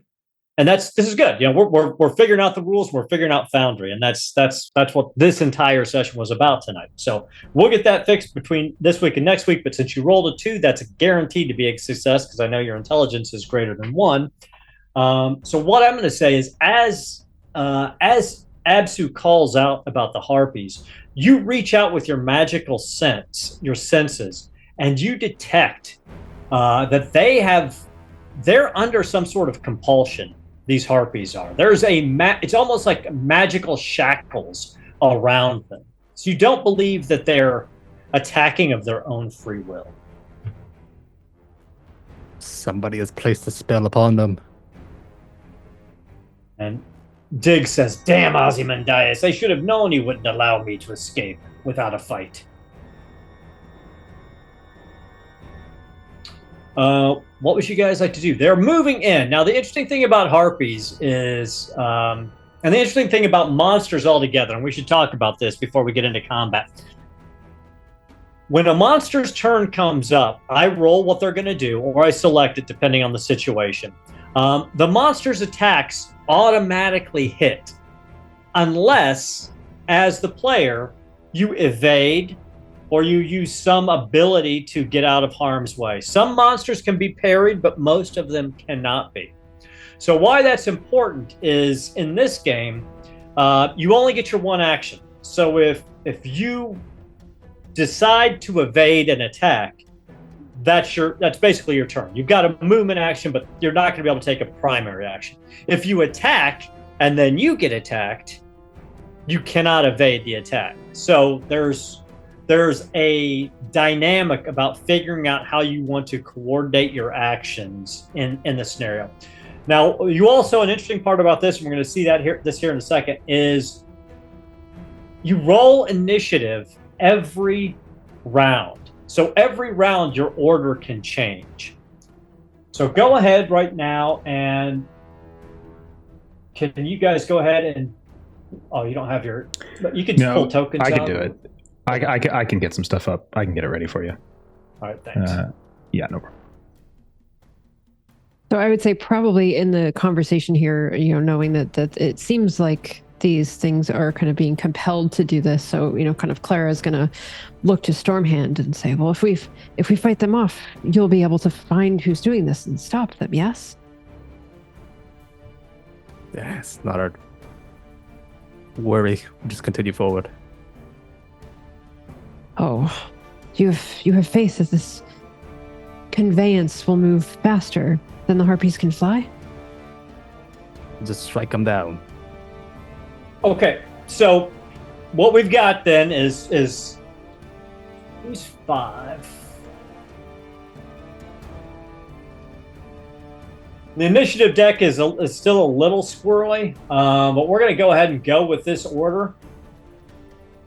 So one of the harpies, the first harpy comes in, but you see instead of flying down towards the basket, it actually is up at the balloon, attacking the balloon. So its action is to engage with the balloon and attack it, and we get our first clock of the game. This is an 8-segment clock. Every time a harpy attacks the balloon, 1 segment fills in. If all 8 segments fill in, the balloon is going to crash. Part of your briefing when you were brought on the balloon was that there are patch kits in the basket. So somebody could theoretically take a patch kit, climb up onto the balloon, and patch the breaches and remove a piece from the clock to start to reset it. Or obviously you could go up to the balloon and attack the harpies. But that was what the first harpy did. The second harpy does the exact same thing. So there are 2 harpies up towards the top of the balloon attacking it. And that brings up Dionysus. You're next. All right. If they're at the top, can I use my movement / acrobatics to climb up there with my... You absolutely can. So climbing up now I've got this written in my notes. Normally, for someone, it would be an acrobatics check with Bane, and if you failed, because this is difficult terrain, you would not be able to move any further. However, mariners who are used to being in rat lines and riggings, it's just a straight acrobatics roll. Oh, that's nice. All right. Let me roll this. Oh, no, I don't need the hemp rope. All right, let's see here. That is, Jesus. I'm gonna push this roll. Which condition would you like? That is a good question. I'm gonna take angry. I like it. There we go, push roll. There we go. I think that is a success. Yeah. Because so you get out on these cables and you're just moving up like you were born to be in the ropes. And you get up and you see when you get closer to the balloon that it's actually covered in netting as well as ropes. So you're able to get into the netting, and you're actually in your movement. You get up and you're close to one of the harpies that is attacking the balloon. I really don't want to fall, so here we go. And she's going to take her trident, and she's just going to try to spear at this harpy. Now, with harpies, the interesting thing is normally melee attacks are with Bane against a harpy because they're flying. However, you have a long melee weapon, so it's just a flat roll.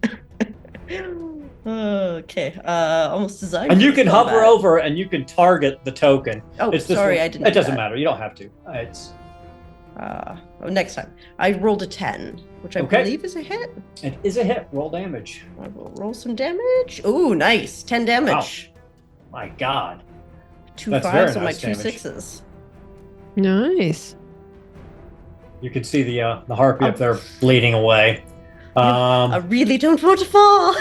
Okay, so you you slide this trident in under its rib cage, and you push it through, and the forks of the trident burst out its back. And as you pull it back out, organs and entrails come with you. You can tell that this harpy would probably flee, but its eyes are rolled back in its head, and you just see the whites of its eyes, and it's just screeching incoherently and still trying to get towards the balloon.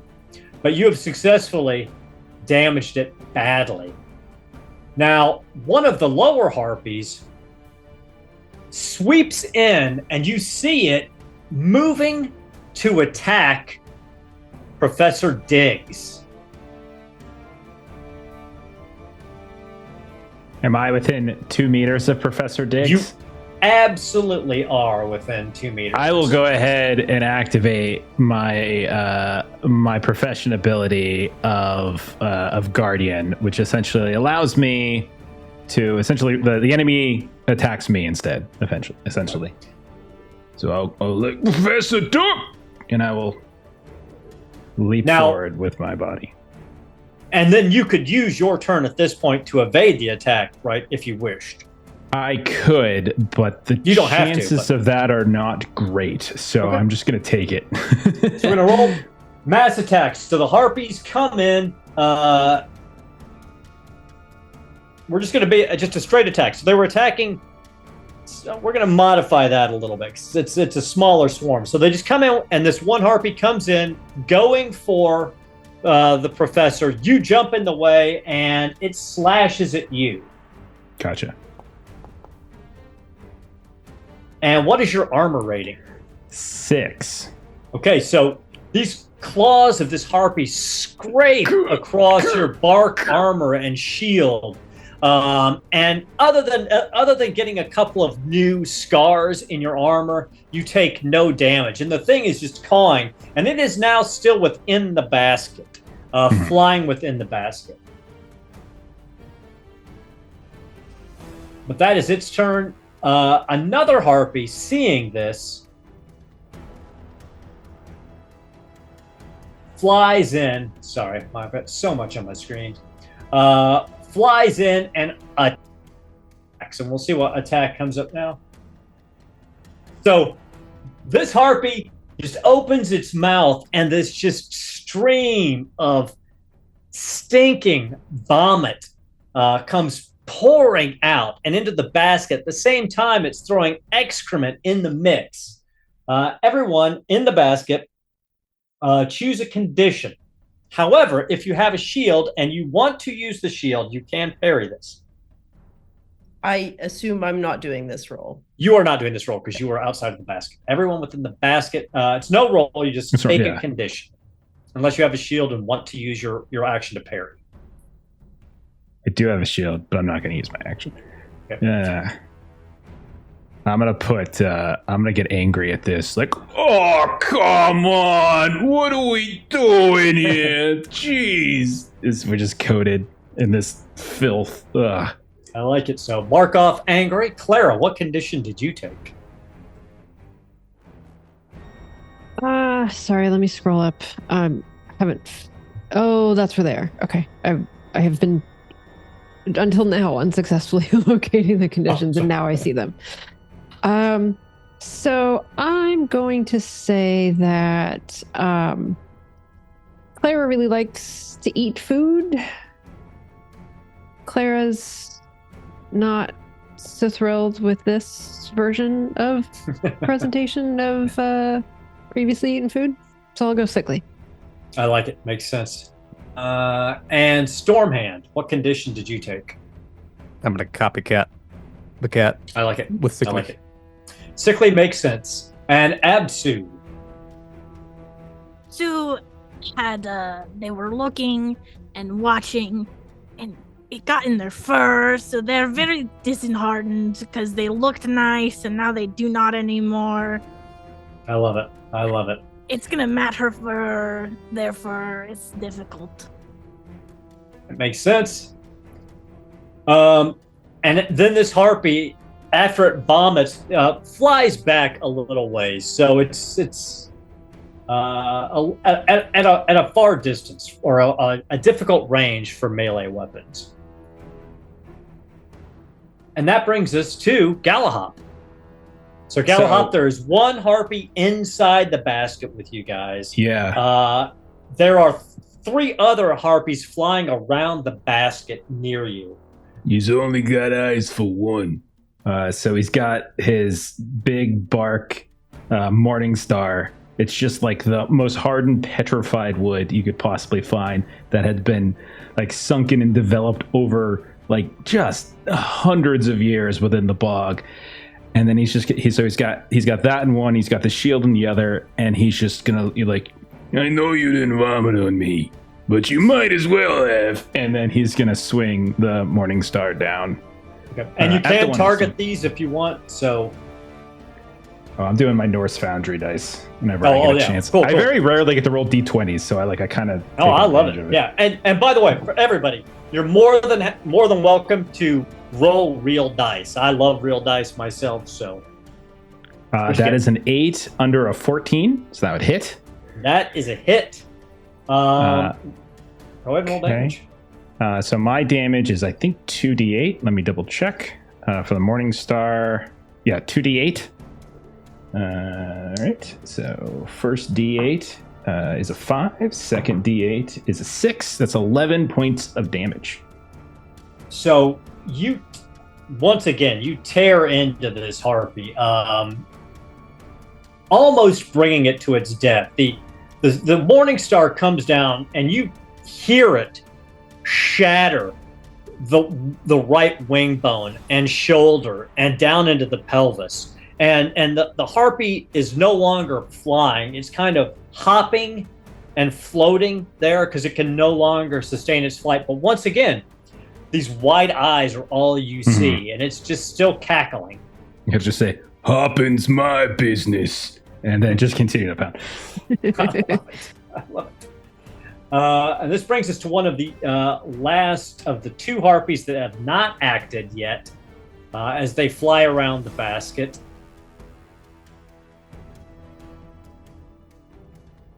Okay. That's going to be, let's see, Jeff, Clara, Stormhand, or Absu, a D4 in that order. Clara. That's me. Oh, dear.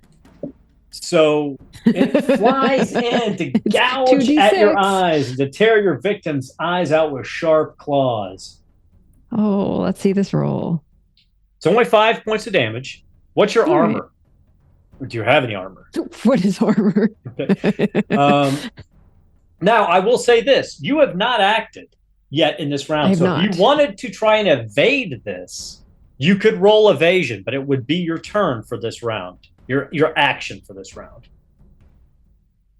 I'll go ahead and do that. Okay. So evade for me is a 12, so I'm trying to roll under a 12. 12 or under, yep. 3. Okay, so what's it look like? You see this thing's claws on the back of it, on its feet, covered in filth and excrement. Come and you see them; they're flashing right at your eyes. What's it look like when Clara gets out of the way? So, Clara, generally she's, a little more kind of like, bipedal, but she had kind of crouched a little bit, kind of seeing, when everything was happening. And so she basically just like pounces up and over this harpy, is like coming in to, kind of like attack her eyes. And she just jumps up and over and lands kind of near the cart. So that's Wonderful. how she gets out of the way. So Clara very successfully jumps over the harpy and evades the attack. New leaf turned. Wow. It's a new world now, people. It's a new world. Melissa can jump. And that brings us to you. Now, you've already taken your action. You can move if you want, or there's not too many places you could go, but you could go out onto the balloon if you wanted. That was actually. I actually don't think she can move. I think she sacrifices. No, that's right. You sacrifice your move and your evasion. action. Yep, for the evasion. I was just looking that up. Thank you. Jeff is right. So you're behind the harpy now, but still close. All right, and we are back to the top of round 2. Did The harp- Stormhand and Apsu go? No, I didn't. Why? Yeah. I think you. Oh, I hit the wrong button. There's 2 buttons. I think you went forward Okay. to the next round. So, but I think they still have to go. I suck, but yes. So, no, you don't. You're done. It's round 2. No. Okay. So I was right. The last harpy gets to go, and then you guys will get to go, and we will move on with this. So the last harpy comes in.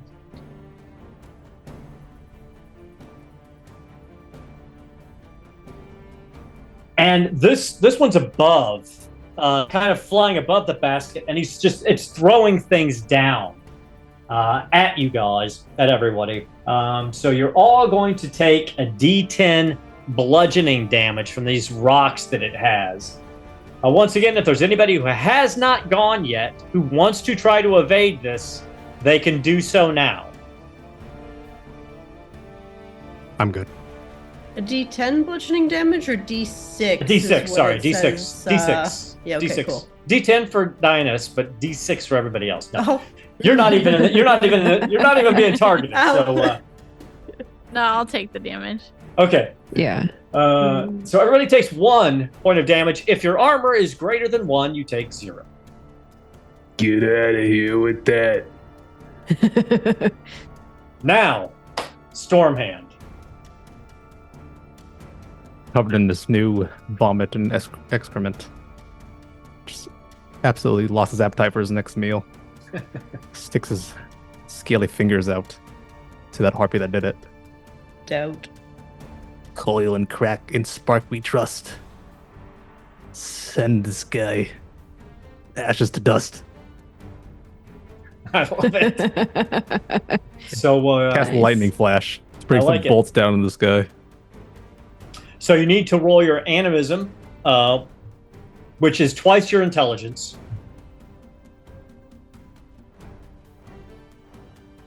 I'll have to roll animism first. Not the Yeah. skill. Okay. Yeah, you have to successfully cast the spell, and then you have to spend the willpower. Now, how much willpower do you want to spend? Okay, so you succeeded. You got a 6. We'll Succeeded. fix that for next time. But you succeeded with your cast. Now, the way this works is depending on how much willpower you want to spend on certain spells that have variable power outputs, you can scale the spell up. So the minimum willpower spend is 2 for the base spell. And you said you were casting lightning?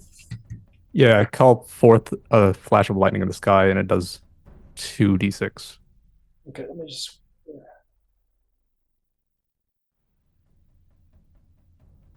And then it looks like it chains to a random each target. power level beyond the first increases the number of dice rolled for damage by 1.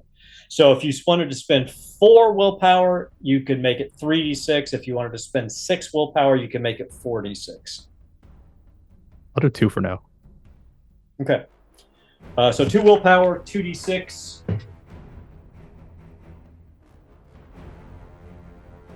So go ahead and roll the damage because you succeeded. 6 damage. 6, and then the lightning continues to another random target, which to me means enemy, and they take 2d4. So go ahead and roll 2d4. Okay. That's 4 damage. So you see this lightning bolt screech through this one harpy, and it begins to cackle. But the one that Galahop had been injuring gets a stray bolt of this lightning. And what's it look like when you cook a harpy for dinner?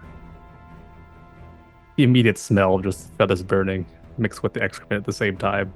It's just horrendous. And so this hopping harpy shrieks, shivers, almost becomes translucent as the electricity surges through its body, and then its charred corpse just falls to the bottom of the basket. Absu. Abzu is going to take flight as they draw out their staff, and they're gonna fly up to one of the ones up above and just try and clobble them with their staff. Okay. So spend your 1 willpower to fly. Are you going after the same side that Dionysus is, or are you flying up on the side where the other harpy is? I'd probably come out on the same side as Dionysus to make sure they're okay. I like it. So you see Dionysus is hanging on through this netting at the side and poking this trident at this harpy that looks horribly injured.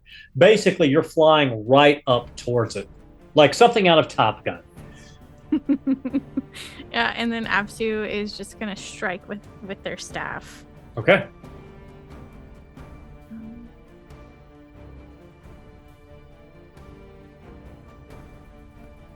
Oh, and that is a 19. Do you want to push that roll?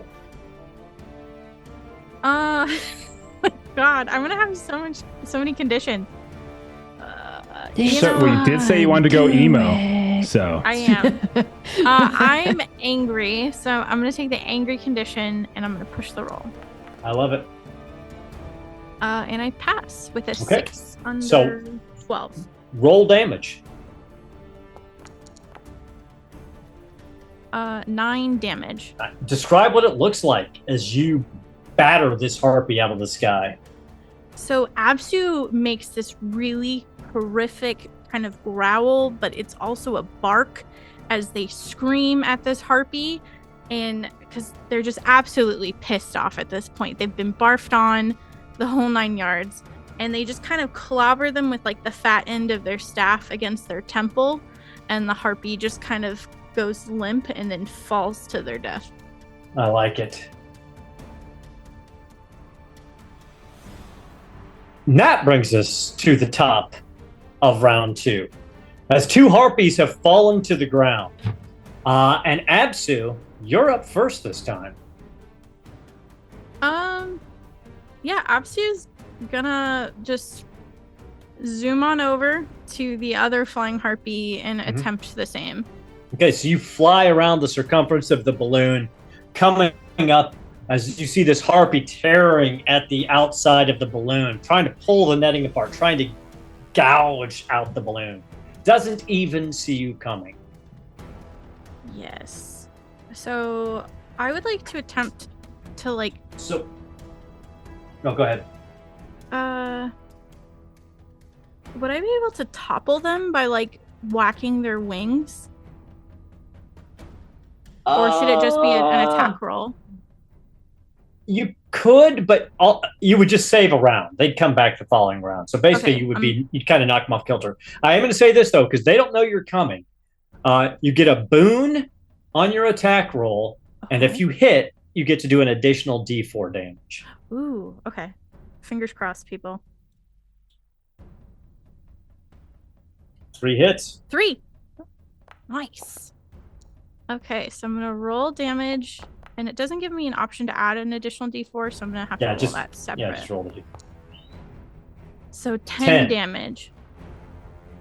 So you come around the side of this, and this thing doesn't even see you coming, and you bring your staff down right between its shoulder blades, cracking its back, putting a huge gash in the scalp. The blood is pouring down out of it, and it's wobbling and horribly injured. Still somehow in the air, though.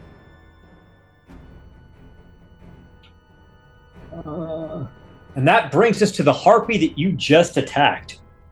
And you would think in that moment that it would turn and attack you, but it does not. It continues to dig at the balloon, shredding a little bit more of it, as if it's being driven to this act, even at the cost of its own life. And at that, if I'm allowed, Apsu would call out, "They're brainless. They only want to bring this down." And you all hear that.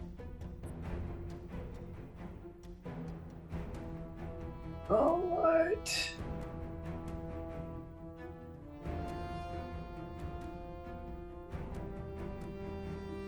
Sir Galahop. How you doing? It's all you, buddy. Okay.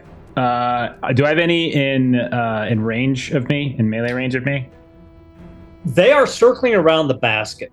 Okay. Obviously, the ones that are down here are. So you can attack them with your standard melee weapon, but it will be with a Bane die. Okay.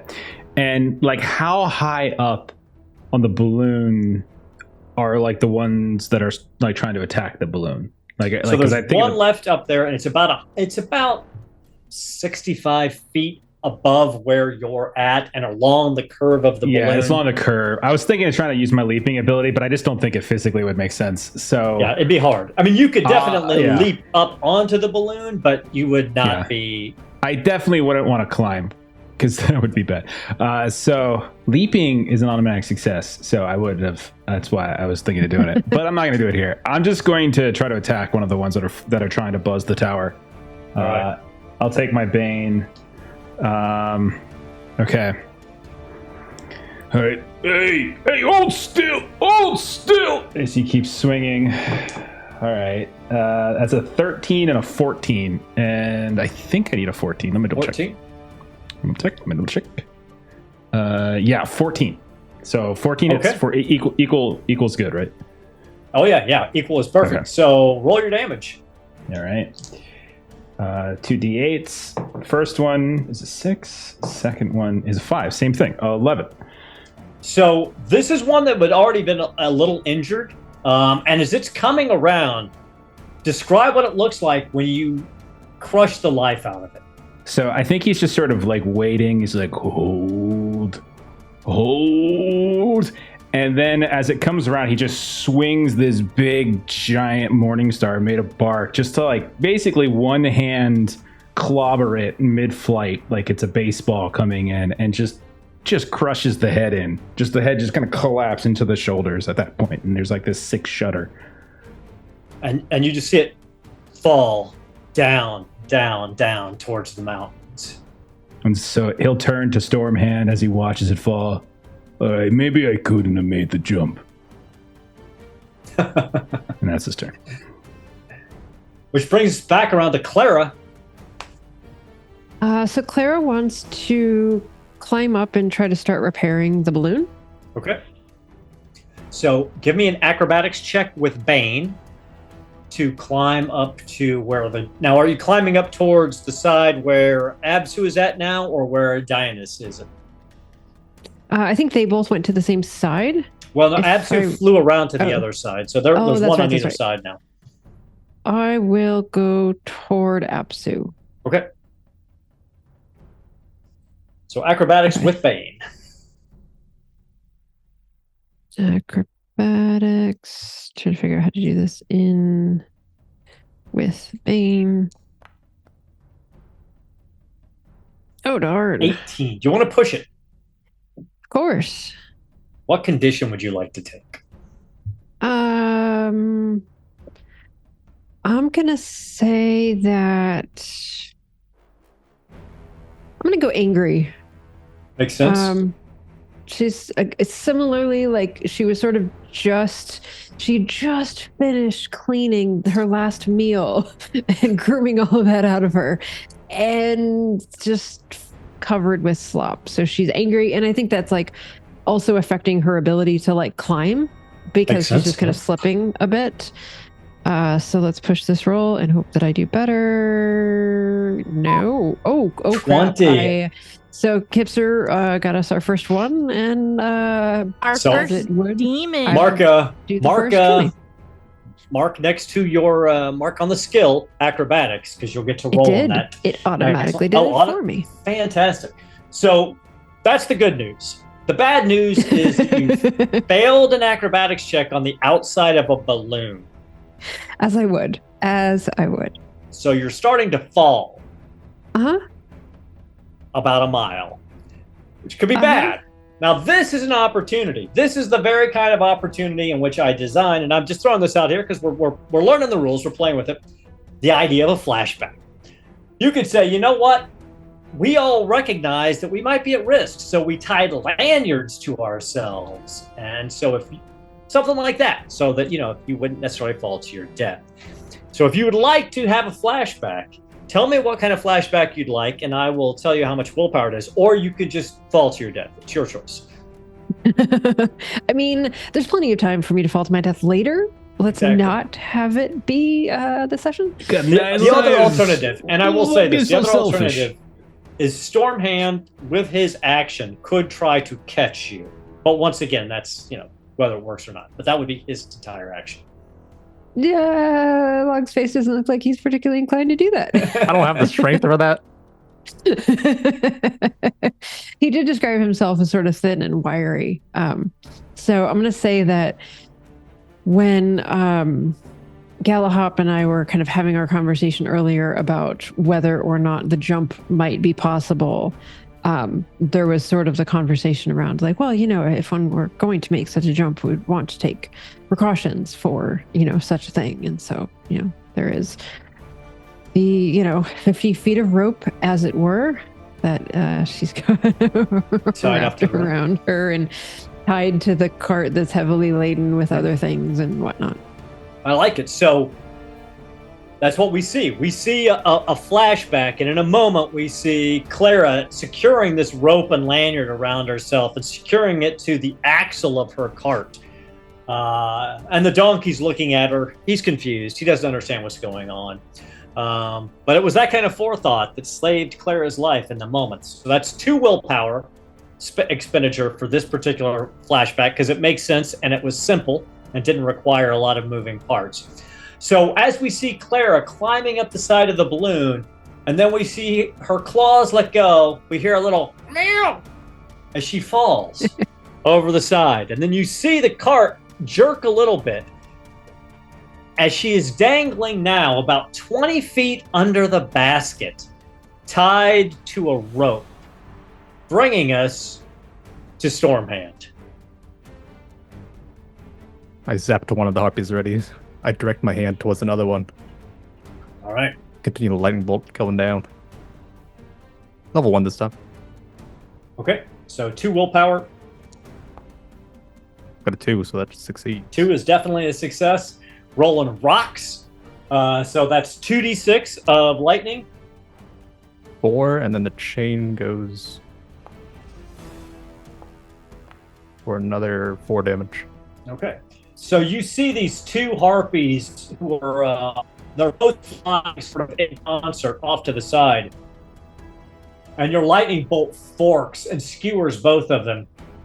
They were a little further away, so they only kind of got the fringe of it. So they've both been hit by it, but neither one of them looked damaged to the point where they would fall from the sky. And that's 2 more willpower. Gotcha. Which it may automatically do. I'm not sure. I should have looked into that. Dionyse, you're up on the side of the balloon. Well, I need to get to the other side of the balloon. Well, there is a giant rent in this side of the balloon, but if you didn't have a patch kit, yeah. I did not grab a patch kit. I immediately came up. Now, and of attacked. course, I could. there is a mechanic to deal with that. All right. You don't have to. I'm just saying you can.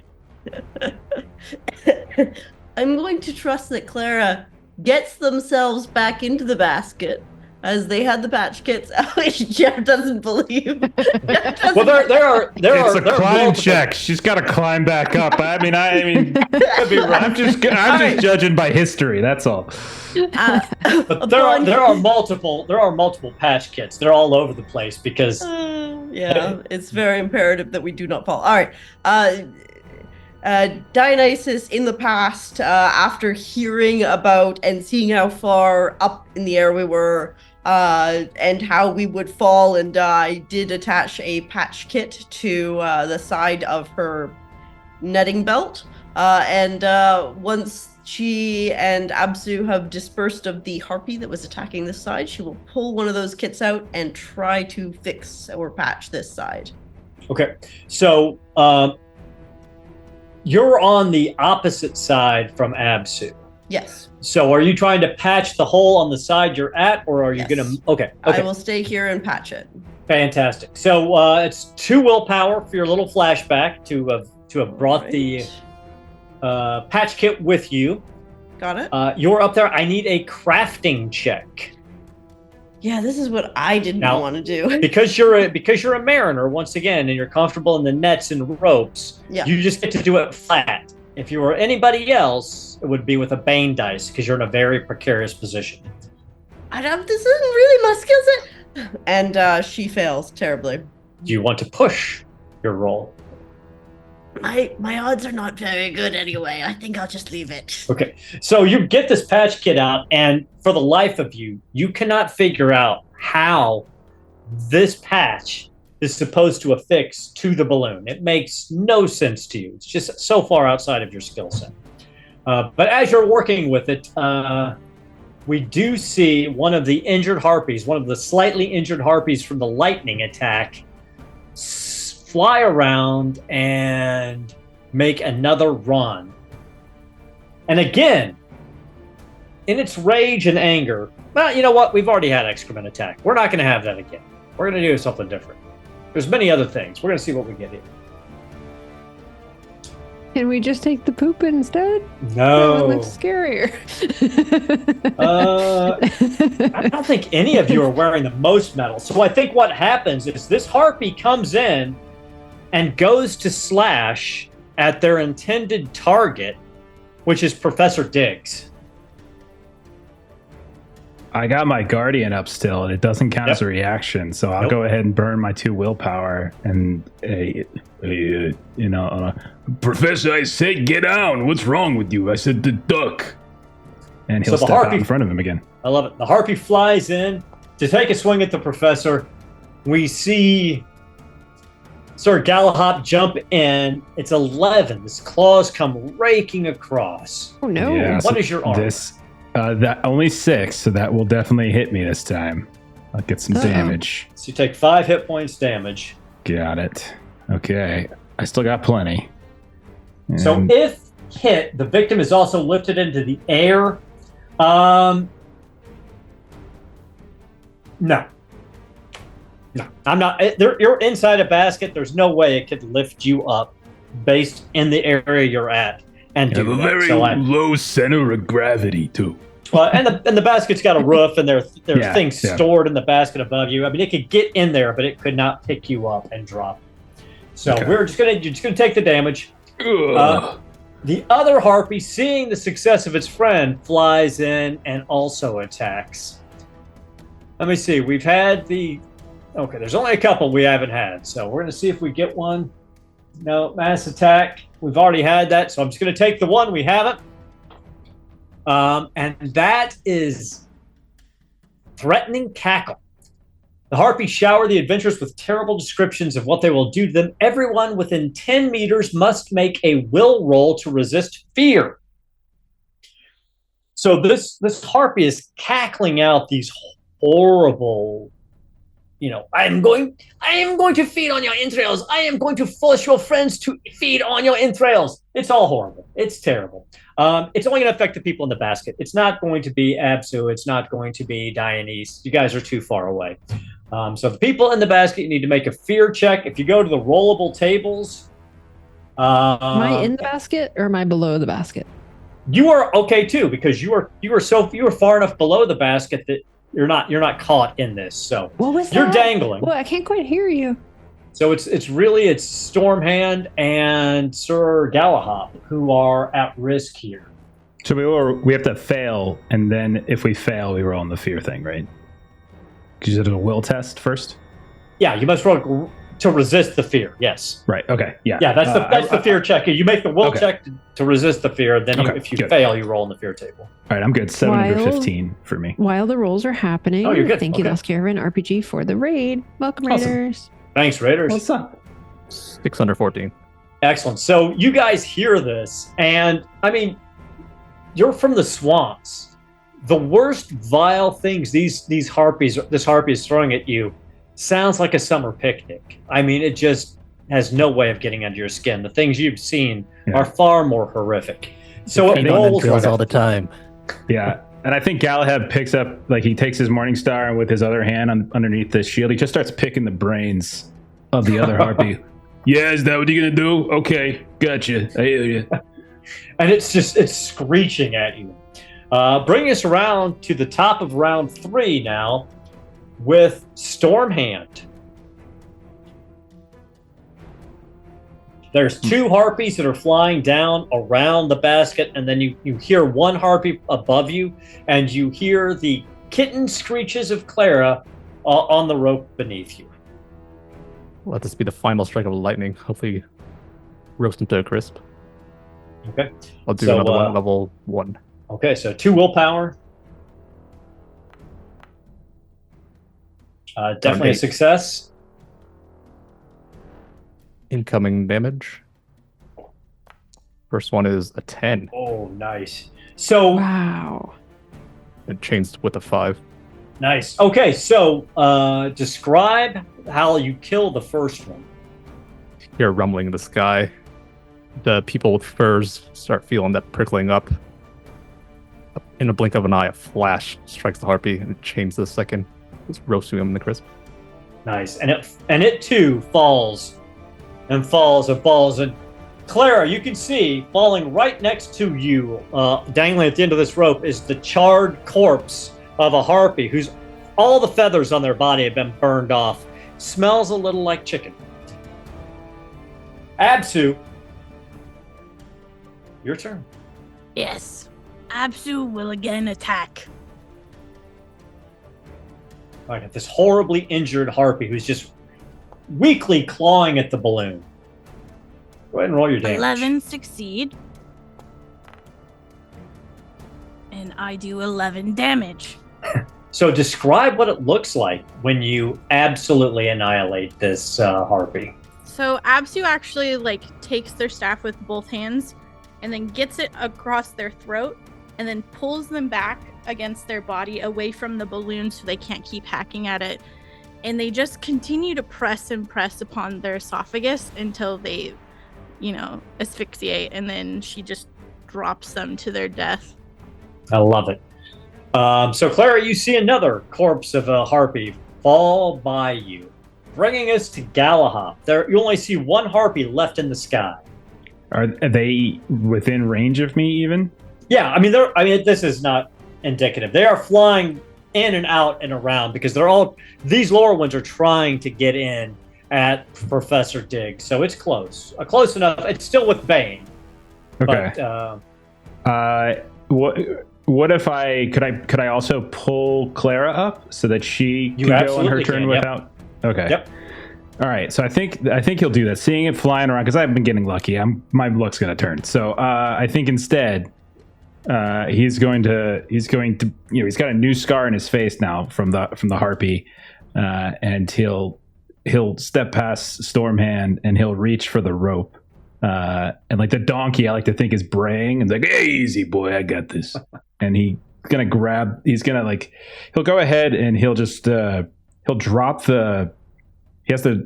I can't remember. Can you stow? I think you can stow an out hand. You can stow it. Yeah. Okay, so I'll do that, and then I will start pulling up Clara. Okay. So, would you like me to roll for that? Just a straight strength check. Oh, I'm so glad you said that because I got an 18 in it. Yeah, that's a 6. So yeah, okay. So you were able to quickly hand over hand pull Claire up, and Claire, you come over the edge of the basket, and you see Sir Galahop in front of you. And I would say that she saw that's whose kind of face was kind of coming over, and she's a bit relieved that he's the one that's pulling her back up. Yeah, I told you. I don't think we can make the jump. I don't think it's a good idea. We got one more left. You're totally right. I'm so very glad that I did this because that would have been a long way. You donkey! It's very confused right now. Tails. Oh, Tails. It's okay, Tails. And she pets Tails. I love it. Bringing us to Dionysus. This crafting malarkey. No. I'm going back down into the basket, and I'm going to see if I can reach the remaining harpy from the basket. Okay, it's your action to get down there, so you need to make an acrobatics test to get down. Okay. But that's all you'll be able to do this turn. That's okay. If we get out of this combat, give the help action to somebody else climbing up who actually has crafting. I think there's only one person with craft, maybe? Yeah. That's what I think. Successful. You're able to successfully quickly climb down the net and jump back into the basket. And you see that, yes, there is indeed only one harpy flying around. Oh, great. I don't know how to patch. Somebody needs to patch. There's a hole up there. And you That's see you. the professor goes, we'll take care of it. You did great. Thank you. And that brings us around to Clara, who has just come back over the basket.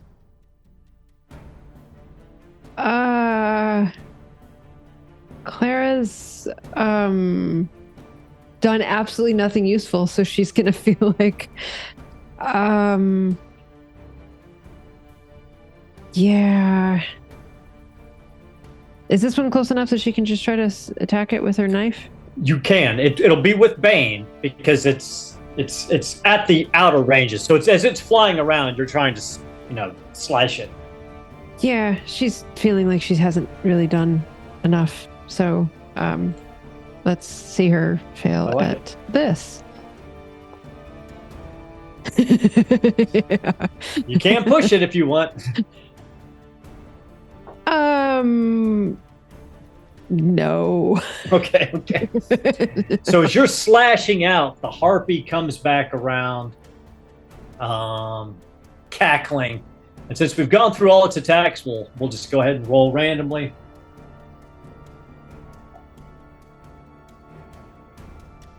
Okay, so there's just one harpy left anyway. So, and I think since Clara was the last person to attack it, it just tries to slash back at you. Sure. I don't think I did my guardian ability at this third round. So You have not.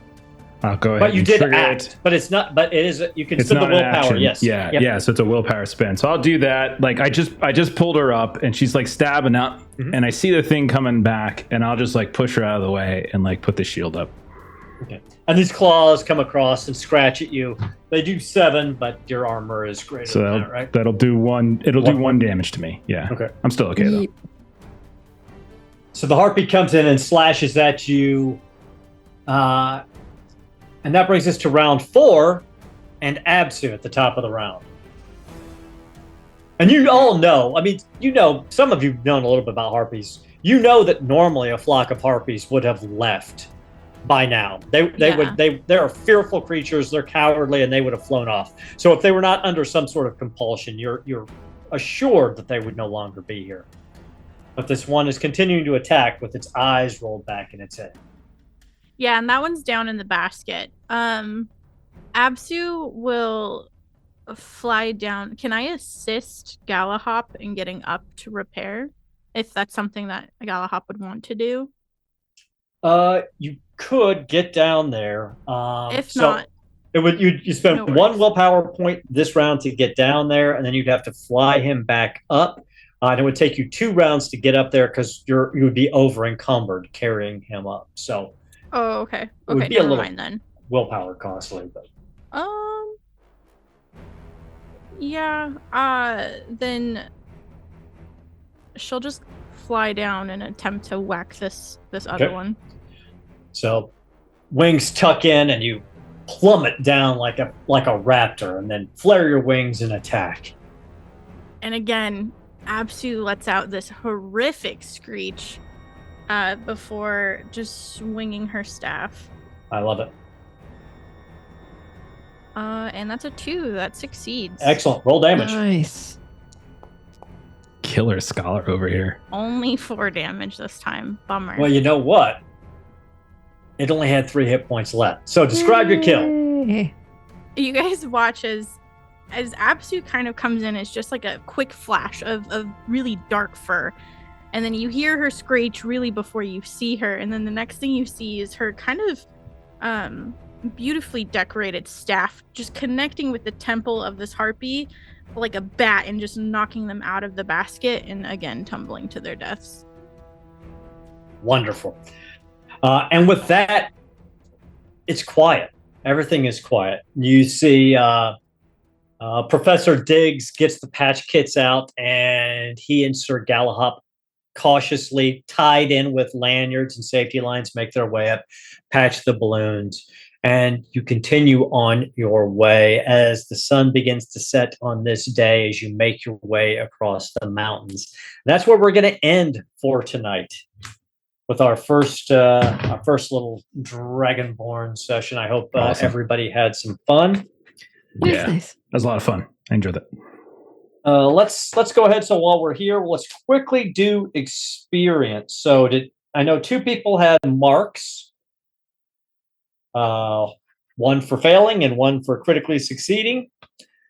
So go ahead if you had a mark against a skill. So that was Clara and Dionyse. So Dionyse, what was the skill? Remind us all. I believe it was bartering. Bartering it was, yes. So go ahead and roll bartering. You want to get above your bartering level. Okay. Yes, that is well above my bartering level. Okay, so your bartering goes up by 1 and erase that mark. Okay. Clara, how about you? I failed by 1, so I rolled a 13 over 12. Okay. So your skill is at 12? Yep, and I rolled a 13. So your skill goes up by 1. So each of you have your skill goes up. Nice. All right. Uh-oh. Oh. I think he ain't moving. He Uh, don't look moving. By 1. Oh, And now now he's back for now. an experience mark. Well, shite. Okay, you're back. So there we go. That was fun. All right. Sorry, Aaron, say it again. I said you're gonna put a mark next to whatever skill you want to try to increase based on these questions. Did you participate in the gaming session? That's a yes for everybody. So you can put it on any skill you want. Did you explore a new location? I'm going to say yes. None of you have ever flown above these mountains before. Did you defeat one or more dangerous adversaries? That's yes. Did you overcome an obstacle without using force? I don't know. Does anybody think they did that? Dianus got us more pay without threatening, just through bartering. Yeah, but True. she got the bartering all. I did get the right. bartering, but thank you. But it wasn't really an obstacle because he was going to pay you. Like if he wasn't going to take you, I would have said maybe. But and nobody gave into their weakness or fought against their weakness tonight, or at least said they did. So you guys have looks like 3 tick marks to put anywhere you want. We are going to leave those rolls for the top of the round in 2 weeks, and where we might get to see what it's like on the back of a giant tortoise somewhere north of these mountains. Thanks for everybody for watching. Thanks for playing. And I'm going to turn it back over to you, Jeff. All right. Tell us about all kinds of good things. Okay. Well, as is customary, I will turn it back to you and ask you what's going on with Garblack. That's right. So Garblack Games, go ahead and go over to their YouTube channel on Wednesdays at 4 p.m. Eastern Standard Time, and you will see me in the narrator seat trying to muddle my way through Marvel Multiverse role-playing game, much like I muddled my way through Dragonbane tonight. We are playing the Cataclysm of Kang. We're in Chapter 5, National Emergency, and our group, known as Operation Pendragon, our World War II Brit superheroes in the present, are going to go to Earth 56438 and cause some trouble. So definitely check it out. That's it. Fantastic. All right. So for us, next game is tomorrow, Saturday. Our good pal, Steven, has been working really hard on a game called Huckleberry. It is a Weird West RPG, and we're streaming it. We streamed the first session last week. We got our second session tomorrow. You can see a couple of the folks here who are playing in that. We're on a steamboat. We're traveling upriver, and some weird shenanigans started to happen with birds at the end of the last session. And so you can see you can see what's going to happen with those weird shenanigans at the start of the session tomorrow. So come hang out with us. It's really awesome. And then also hop into the Discord if you want to play Huckleberry. Steven's still running a bunch of play tests and things like that. And I think everyone here has actually played the game. And you can hop into some of those games. Yeah, it's a lot of fun. Tons of fun. After that, Monday, we have another fun little adventure going on with Ragtag. Our friends over at Design Ministries, they're the same people who have designed Fragged Empire, which we've been running for several months now. It's a space sci-fi game. They have a more rules light version of it coming out now. It's currently up on BackerKit, and we've been previewing it for the last couple of sessions. And so we're going to go ahead and conclude that adventure on Monday. Very rules light, very weird sci-fi, lots of fun. So come hang out there.